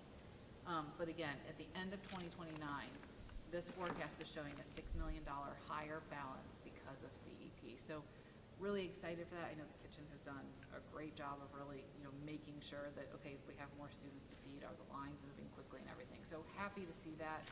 And again, worst case scenario is that we only get 1 year of funding, but we have been able to feed our kids for free, essentially for a net neutral decision in that first year. The other thing that you will see through this additional funding is that you will see in the forecast, if you flip over to this, you will see in line 1.04, so it's about 1, 2, 3, the 5th line down in revenue. You'll see it says restricted grants and aid. In actual 2024 payments, we received $959,000. You'll see starting in 2025, that jumps up to $2.3 million. That is that additional CEP funding. So you can see that increased payments continue 2026 through 2029. So that's I just wanted to call your attention to where you can see that in the forecast. Quick question on, Yep. I had heard that other schools jumped on board to take advantage of that after we did. Do we know how that impacts our future payments? Yeah. Or So basically what the DPIA funding, the economic disadvantage funding, it says how much of your student body is economically disadvantaged. It then compares it to the state percentage. If you are higher, the more drastic of a variance between those two numbers, you get more money. So as more schools have gone full CEP, it raises that state number, which then in turn says you're not as different from the state. So because of that, you don't get as much money. Now, we kind of we said, okay, what if this just skyrockets for the state? And we ran, okay, what's worse? And when I say worst case, I mean worst case in numbers. We're still in a good spot. We are still getting additional funding from this. It's just that variance starts to diminish as the state total goes up. We had been sitting around a 55% state average for economic disadvantage. This year alone, it went up to 60. So just with this, basically the reason we were able to, that we're even eligible for this year is that in the past, 40% of your student body had to be directly certified, meaning they were directly certified, they were directly eligible to receive free breakfast and lunch. They reduced that number this year from 40 to 25. So because of that, we became eligible. We're in that sweet spot that we were eligible and we would receive additional state funding. So we were excited because it was one of those, a sweet spot because we're feeding our kids, we're helping our community, and on top of it, we know that there's that potential to increase our cash balance by $6 million. So worst case is that goes away after year 1 and we still feed our kids for free for 4 years and we captured additional funding in just the first year. We don't know. That's the piece that's a major, obviously $6 million is a major swing. And that's why one of the main reasons why we wanted to take a little bit of a different approach to this, because it's one piece of the puzzle that we know what we're getting this year. I can't imagine that the state would come back and say we're pulling that. Districts all around us, including us, we are planning on this revenue. We need this revenue. It's part of planning the future of our district, and we need to make sure that we continue to get this revenue. And when we talk to, representatives and legislators, and that's our message, is that we're planning on this, that we're implementing this because this is within the state formula, and we need to make sure that that formula stays as is so that we can continue, because we are planning our district based on these funds. You committed to us, so you need to kind of keep, we need to keep that going and make sure that that revenue stays. Any other questions on that piece of it? Okay. I'm gonna jump a little bit from the free breakfast and free lunch and talk about enrollment. One of the things with this state budget is that we are now directly receiving state payments based on the number of students who are here and enrolled in our district. It's one of the things this year that our kindergarten class, it's traditionally around 145 to 150 students. It's only at 107 students this year. In May, we had projected our student count would be 1919 for this year. It's at 1882. So it's a difference, roughly 40 students. The reason I'm calling that out is I just want to call, the next 3 slides in this are going to talk about enrollment, and I'm going to kind of walk you through the story of this, but I wanted you to see where that is today. So you can see we have, and this is K-12. It does not include preschool. So K-12. In this first graph, you'll see at the very bottom, total K-12, we have 1,615 students. We have 309 students who have open enrolled to us that bring us to 1924. We then have 42 kids who leave for CTC programs that give you that net of 1882. You can see that that kindergarten class that is very low has directly impacted our student count, which then in turn, when that is one of the inputs of the equation of state funding, if we have fewer students, we get less state funding. So flip the page, because what I want to call out is the interesting thing is when you look at birth rates. So we've looked at birth rates, and this is all the way back from the 2018-19 school year. So you can see this graph goes basically the enrollment year, the live birth year, because it matches. It says, okay, if you were born in 2013, you went to kindergarten in 18. So it's not that you're born that year, but what year you go to kindergarten. We look at live births and then enrollment. And then it basically says, okay, take your enrollment divided by your live births, and that gives you a ratio. You can see starting in the school year 18-19 all the way through last year, that ratio was over 100%. This year, we got kind of impacted by 2 different things. We had a low birth rate, which as you can see is going to continue. And at the same time, we had a low enrollment rate. So that ratio dropped to a 97%. This was not something that was in our history. It was not something we were predicting. We have a lot of theories as to what we think happened, one of them being vouchers. We know now that a family can receive a voucher to homeschool, to go elsewhere. There's other options out there. We've dug into that. We also know that the students who are in kindergarten now were directly impacted by COVID. Are those parents waiting and holding their students for an extra year and then sending to kindergarten next year? We've done some cold calling to preschools to say, how many students do you have this year that are actually kindergarten age eligible that could have come to us that their parents are holding? And we've accounted for a handful. So we've found a handful of them. Amy actually did some great cold calling and found some preschools that would talk.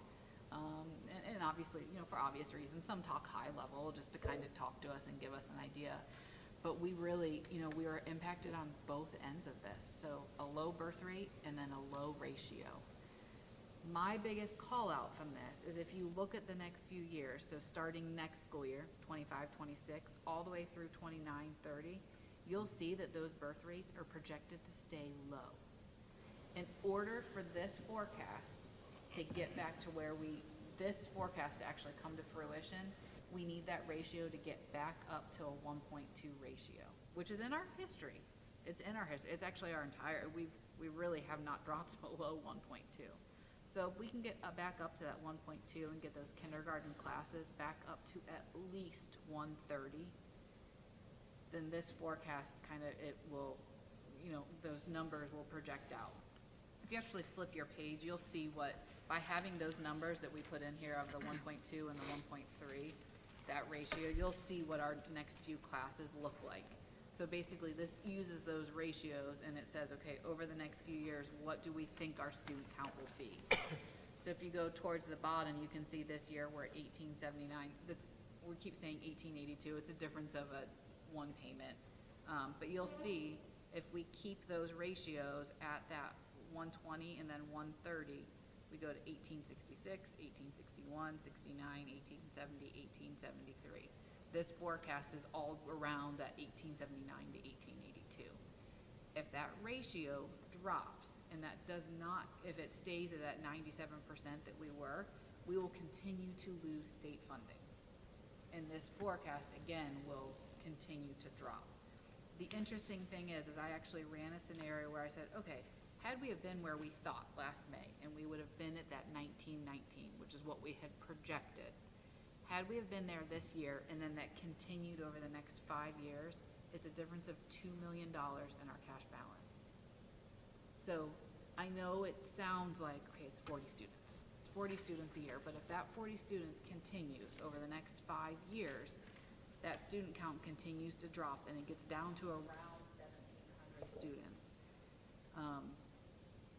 That obviously will impact these numbers. On the opposite side, if we can get that back up and get it up to that 1919, that could be a difference of additional $2 million. It's not in the forecast. So we're really seeing a lot of moving parts here. I think the good thing is that we can see it now. And we know what could happen now, and we know these different triggers that, okay, if this happens, we think this is what will happen to our forecast. If CEP continues, we know we get $6 million. If we can get those ratios back up and really look at that kindergarten enrollment, we can continue to kind of receive the state funding that we are today. But those are some major numbers that are some major numbers that are out there that, you know, could swing things. Any questions on the enrollment piece? Okay. So that's $2 million for the, per year, when you said we could use No, it to the over very 5 end, years? to by the time we get to 2029. So right now, you'll see in 2029, we're at 28.4 million. If you see, it's this, in the actual forecast, it's the blue line all the way over to the right-hand side. That's the 2029 fiscal year, and you can see that 28,435. If we were to have had the 1919, that number would have been 30.67 million. So if we would have had that enrollment number that our history told us, I mean, that's what Yeah. history would have said. Yeah. And I will say, we actually aren't the only ones. We've talked to a lot of school districts, and a lot of districts are seeing the same thing. Kindergarten seeing a rates were drop in the very low kindergarten? this year. Yeah. So, you In know. the kindergarten, really? Kindergarten, it's kindergarten, yeah. So, why And it's like a lot of school districts locally from us? Statewide. Yeah. Statewide, really? Statewide, they're seeing low numbers in kindergarten. Are they homeschooling or deciding not to send them in? or- Homeschooling, voucher to private schools. Yeah, the voucher. It's a combination of things. I think we're seeing nationally low birth rates right now. So it's, you know, there's multiple factors. It's not one single thing. And as far as, okay, well, I mean, it's nationally and statewide. I was just thinking, you know, just because we're in a unique situation with Intel down the road, the possibility of, you know, development coming in our area, so. Right, and we've talked about some of the developments that we know that are potential planned to go in. You know, some decent-sized developments that we just don't know exactly yet. When to factor. Like, exactly, what are the age range that would move there? But Okay, the next slide within this packet will now start to more walk through kind of the traditional, like I'm just gonna start walking through the top of this. So as I'm walking through, I'll just have some high-level call-outs about each of these lines that I can speak to. So the first, property taxes. Obviously, we've talked a lot about property taxes in our area, throughout Franklin County, throughout the state. We have seen that property taxes, or the property values have increased. Fairfield County is in a reappraisal year in 2025. I'm expecting, just based on what we have seen so far, I'm expecting overall our property valuations to go up $23 million. The past two cycles of this, we saw a $48 million and a $61 million increase in property valuations. So far this year, the property tax payments that we have seen are coming in lower than what would indicate a high 48 or 61. So I do not think that property values will go up to that extent, but I do think we will see an additional $23 million. And then I actually have it projected $23 million again in 2028. Remember, that's just property values. Then we receive our taxes based off of the mills that are out there and everything that's out there. But overall, I do not forecast that the next 2 reevaluation cycles, I don't see them growing as much as we have seen in the past at that 48 and 61. At the same time, we are receiving PUP taxes, so public utility taxes. These are all of our utility companies, and then also the pipelines. We have 2 pipelines that go through our district, Rockies and Leach. We've talked a lot about Rockies that have been in a court case for the last several years, and they weren't paying the full dollar amount. We received a one-time catch-up payment. However, they did win parts of their case, so their value has been decreased. When I go back and compare it, their value looks pretty much in line to the value that we saw in 2022. So basically, this is an interesting year because we're going to see an increase in PUP taxes, and then you'll see that they continue to increase. However, they drop back. It's like in 2026, they're going to drop back to those values and then increase from there. This year looks slightly high because it's that one-time catch-up. So that's why it's looking high, because they're now paying the taxes that they were delinquent on. Income tax. I'm expecting it to grow, our revenue to grow about $300,000 a year, or a 4% increase.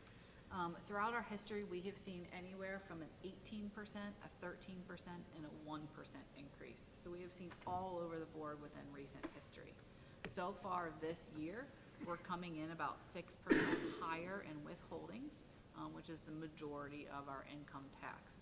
I'm forecasting that we will increase about 4% for this year, and then about 3.5% in the following years after that, which equates to about a $300,000 increase in income tax revenue.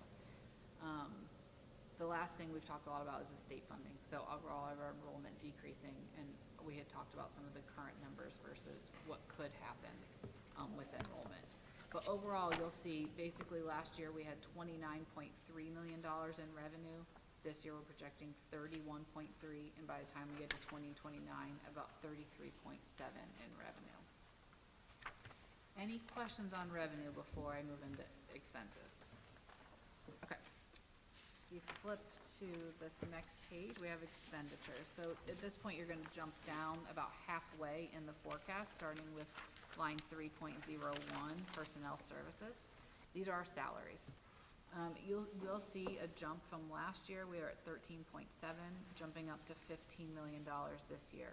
We've talked a lot. That is mainly due to ESSER. So we are no longer, our ESSER grants are expired for everybody. So all of those salaries that we had out in ESSER had to come back to the forecast. We've been planning for this. We've been talking about it. We knew it would come back, but that's why you see that big jump this year. Benefits, same thing. Our benefits, meaning retirement, our CSRS, our STRS payments, those follow the salaries. So while you see a jump from last year into this year in salaries, you'll see the same thing in benefits, because while we paid for those benefits with grants before, it's now an expense that comes back to the general fund. The one thing I do want to call out is also our insurance payments, and it's our payments into our health insurance fund. I am projecting over the next 4 years, we were flat this year. I am projecting a 10% increase the balance 4 years.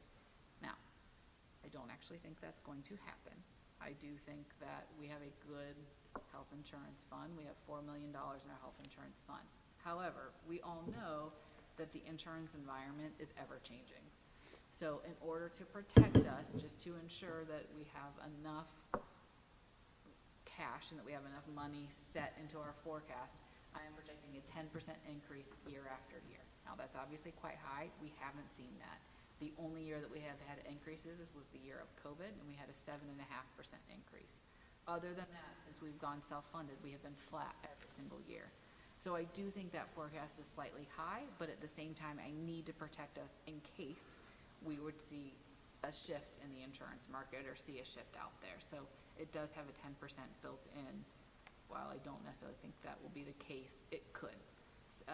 we know that average right now is anywhere from 8 to 12%. So it's not unheard of. We just have had a good, since we've gone self-funded, we've had really good insurance rates, and it was a good move for the district. Mr. Kimmer, correct me if I'm wrong, weren't we at like 12% there several years when we were in the consortium? Yeah, you were actually 16 to 18%. Higher than that, it was 16. I thought 12 I wanted was to say, a modest number for Yeah. that, so, Yeah, 16 to 18. 16 to 18, several years in a row, yeah. yeah. Yeah. Good thought. So yeah, so that 10, the district has seen the 10, but a lot of changes have happened since Right. the years of those. But at the same time, it's not unheard of. But I think now with us being more in control and being self-funded, we have control to an extent over those finances. Obviously, we can't, there's some claims that are, we can always look at whether somebody is going to a hospital or going to see their doctor or going to urgent care. So those are the ways that we can make sure we control those claims and keep those increases low. But we just need to make sure we protect ourselves, just in case. Supplies. So this is line 3.04. We are projecting some large curriculum purchases in the upcoming year. So we have a $500,000 purchase in fiscal '27 and an additional $100,000 in fiscal '29. This is on top of just our normal day in and day out curriculum purchases. This is like a curriculum adoption. We do know that similar to reading that we just went through, there's conversation of a potential adoption within math. That is that $500,000. So we are planning for that. The one thing though that's interesting is now that so much curriculum is online and due to licenses, we are seeing our curriculum costs increase. And what we have talked a lot about is what's our plan go forward? How are we cannot continue to sustain these very large, almost $1 million curriculum purchases every 3 years. So we really, working with the team, really looking at, okay, what are we doing today and what are we doing 5 years from now? While I know for a long time there was no curriculum purchase, it was just we were in cost savings mode, there was no curriculum purchase. We now are in a really good cycle, but at the same time, these continual $1 million years of curriculum are extremely high. It is something that we've had a lot of conversations on of what does that mean? Like how can we get our hands on textbooks to prolong some of that, while at the same time still serving our students in the medium that they need, but how do we do that? It's one of the largest expenses, obviously above and beyond salaries and benefits. That's one of the largest expenses within the district that we are forecasting over the next 5 years. Okay, the next piece of this is transfers. So we talked a lot about, I said this is kind of the third piece that was really impacting this forecast. This was within line 5.01. You can see last year, we transferred almost $4.6 million. Starting this year and then the next 4 years of the forecast, I have $886,000. Reason being, 300 of that is the food service transfer. We know we need, at least we know we're planning on needing that. About 86,000 of it is the transfer to our OFCC fund. It's the 85,674 that we are required to transfer every single year in order to maintain our buildings, since our buildings were built with an OFCC, with OFCC dollars. We know those two.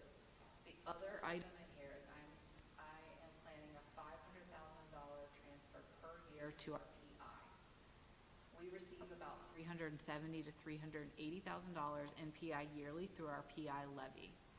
At the same time, we know our buses are more expensive. Our buildings are starting, we need things in our buildings. We have our parking lots that we are continually, we have at least $100,000 a year in just parking lot repairs and improvements and all of that.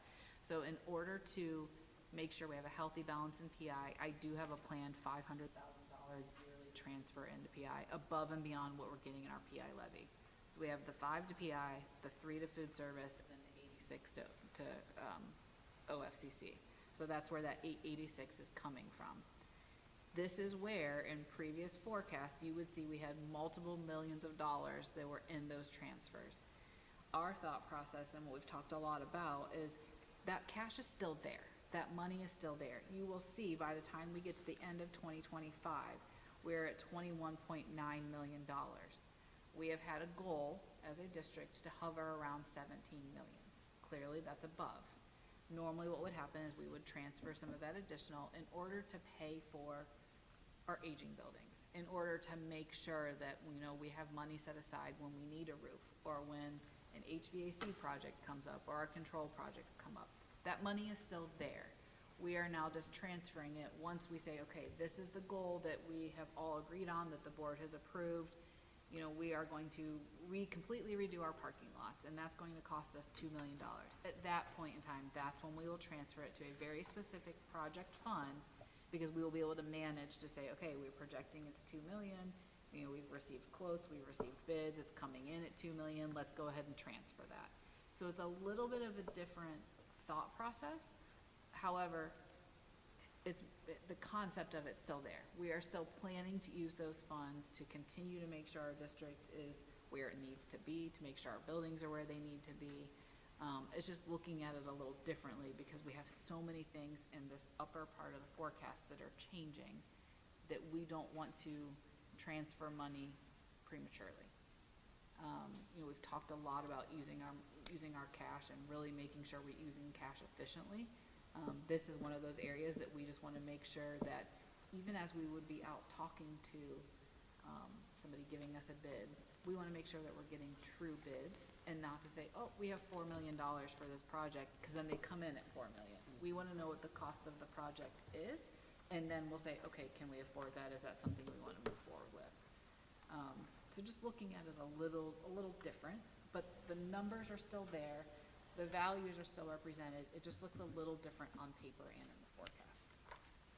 Any questions on that? Yes? Well, the 86,000 to the OFCC, whatever stop? It will stop.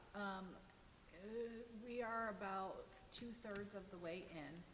I have it back at my desk. There's a certain number of payments that you have to make, and then essentially you don't have to make it anymore. The interesting thing is, and actually one of the reasons I would like to transfer the 500,000 into PI is because we have some projects that could potentially be approved around the district that use those OFCC funds. It's very specific on what we can use those funds for, because it has to be something that was original to the building that they built, that's within a portion that they did. We know at some point the roof of the middle school and high school will need to be replaced. And if that's the case, we don't have enough OFCC funds to completely fund that, so it would have to come out of PI.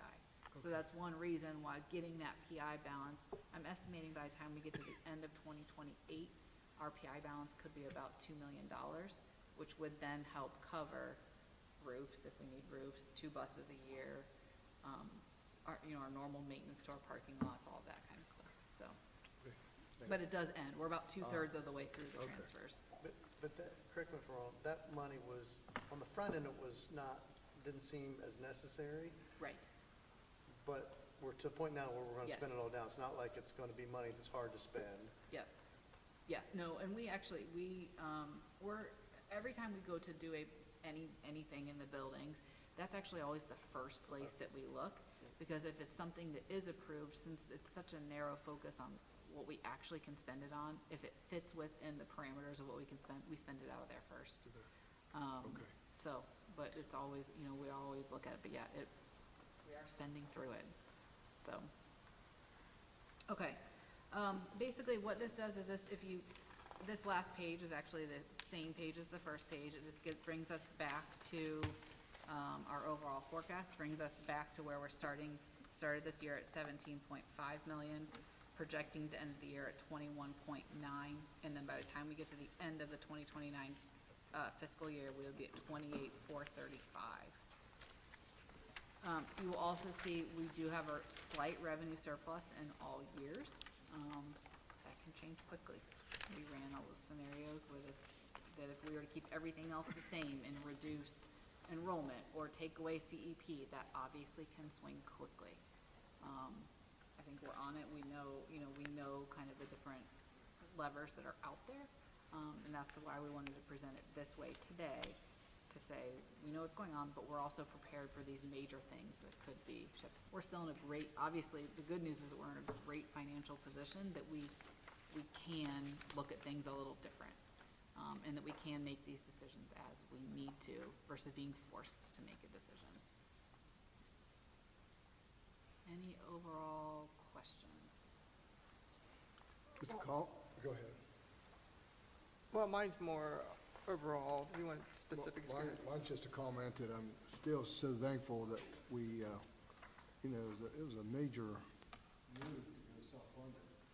And, you know, but with the consortium charging 16% a year and, you know, very difficult to break away, but it's so proven, how helpful it's been financially to this district. And then I also appreciate, there may be a day that we go back to a consortium. And we're looking, we always look for that, because we just don't wanna ever just say, okay, this is what we are from here out. Like, we're always looking at what are those options, and we've had conversations, and they haven't been right. Same way with being in the consortium. That's Right. why I appreciate, Right.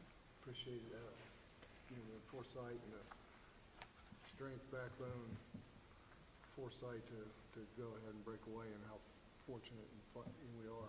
It has proven to be very beneficial for us. Very beneficial. Thank you.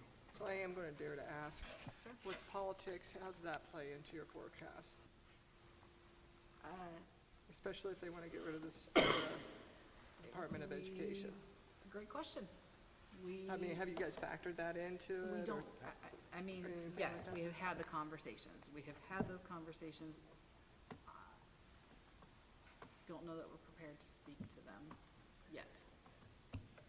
There's just so many unknowns. Yeah, there's so- I mean, there's- you are literally guessing, just like, you know, the state budget. What's it gonna look like, come June?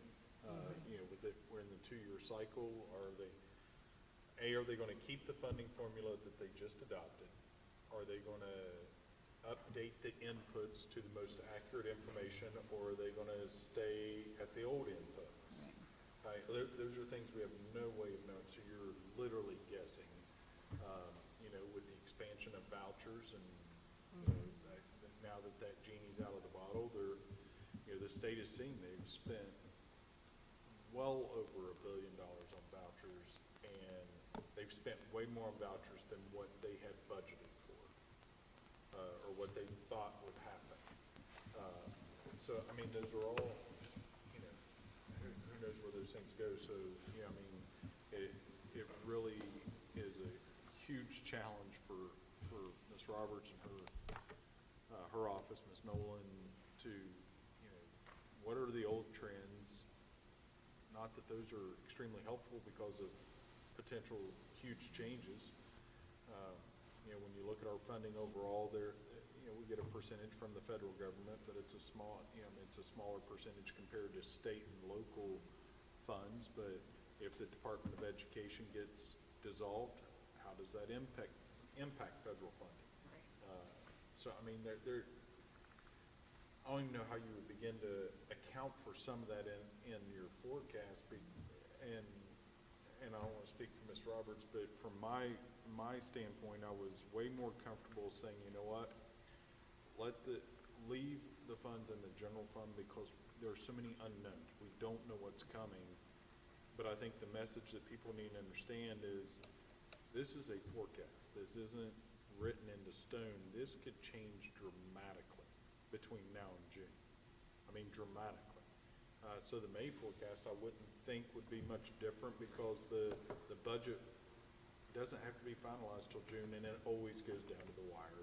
So we won't know till July what the next 2-year cycle of the budget looks like. So, you know, come July, you may look at this and say, wow, that was incredible work, you know, great forecasting. Or you may look at it and go, well, everything they just did completely changes this, just throw it out the window and start over. So, I mean, you know, kudos to Ms. Roberts, Ms. Nolan, and everybody in the Treasurer's Office for the incredible amount of work that went into this, because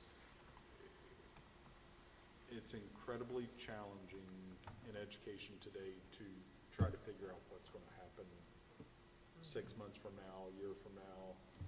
You know, we'll go through another budget cycle before we get to the end of the 5-year forecast. So, I mean, there's a lot of unknown. And I think to that point too, one of the things that I think that we're good at as a district is we say, okay, every single purchase that we make, like, do we need it? Is this a need or a want? And there are some times when, okay, it's a want, but it's going to impact X, Y, and Z, and it's worth it. And I think that we really took a hard look at what do we have planned over the next 5 years? What are all the things that could be impacted, and what are those things that are musts, and what do we absolutely need? And what are the things that, you know, okay, maybe this is where we need to cut this expense, and we need to look at that. And things that we, you know, I think that were all things that were really good decisions, and I think that by holding on some of these transfers and really looking at that, I think that it helps stir up that we're in really good, clearly very good financial shape. And I just want to stress that I feel confident that the good news is that we can make these moves and we can have these conversations because we are not strapped to say, oh, no matter what, we have to go in this direction. So I think that, you know, one of the things that for sure would be impacted is grants. We have a lot of salaries tied up in grants, and if some of that goes away, that comes back to the general fund. Just like with ESSER, when that grant goes away, you bring that back. So, you know, there's all those, we've had all those questions of what does that mean to grant? What does that mean to Title I? What does that mean to preschool grant? Like, what are all those things? So,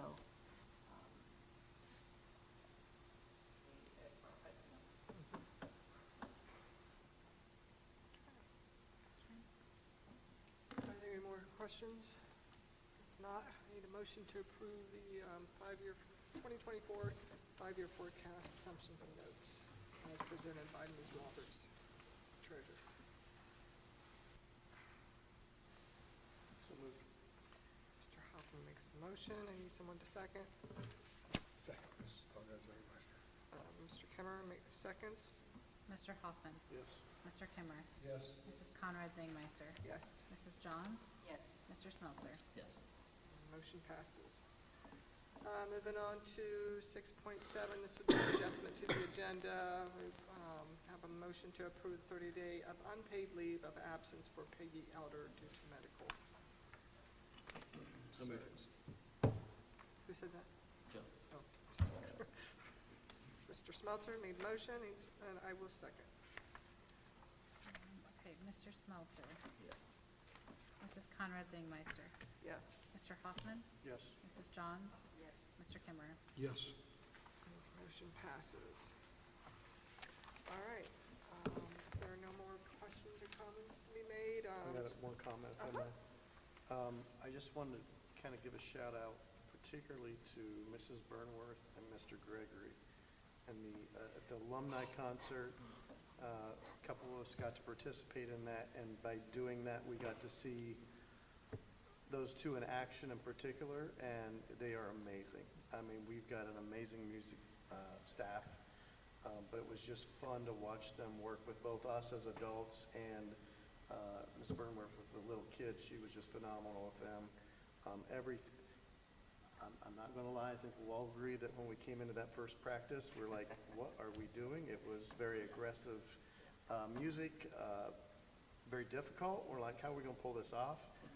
Everything came together so nicely, and I was just impressed with the way they worked with everyone. So just wanted to give a shout out to them for the work that they do. We've got some amazing staff members. So worthy of a shout out. It was a privilege to be there. My wife and I was sitting in the front row, and to look up at 3 board members in that choir concert, along with the elementary kids, to the assembly singers, to the alumni. It was truly a proud night to be a Falcon, and there wasn't a seat to be had, and it was a wonderful, wonderful evening. So what a worthy shout out, Mr. Hoffman. Well, and Mr. Venata, he did such a wonderful job, and his whole team to organize that. That was a ton of work they put into that. Yes, indeed. And Yes, indeed. to schedule and to keep everybody where they need to be, it was amazing, but well done. Very, very well done. As a reminder, next meeting will be Monday, December 16th, 7 p.m. in the Bremen Elementary School cafeteria. At this time, if there's no more comments, I just need a motion to adjourn the meeting. So, Go ahead, Mrs. so Jones. moved. Mrs. Johns makes the motion. I just need someone to second. I'll second Mrs. Conrad. Mr. Kimmer seconds. Mrs. Johns? Yes. Mr. Kimmer? Yes. Mrs. Conrad Zangmeister? Yes. Mr. Hoffman? Yes. Mr. Smeltzer?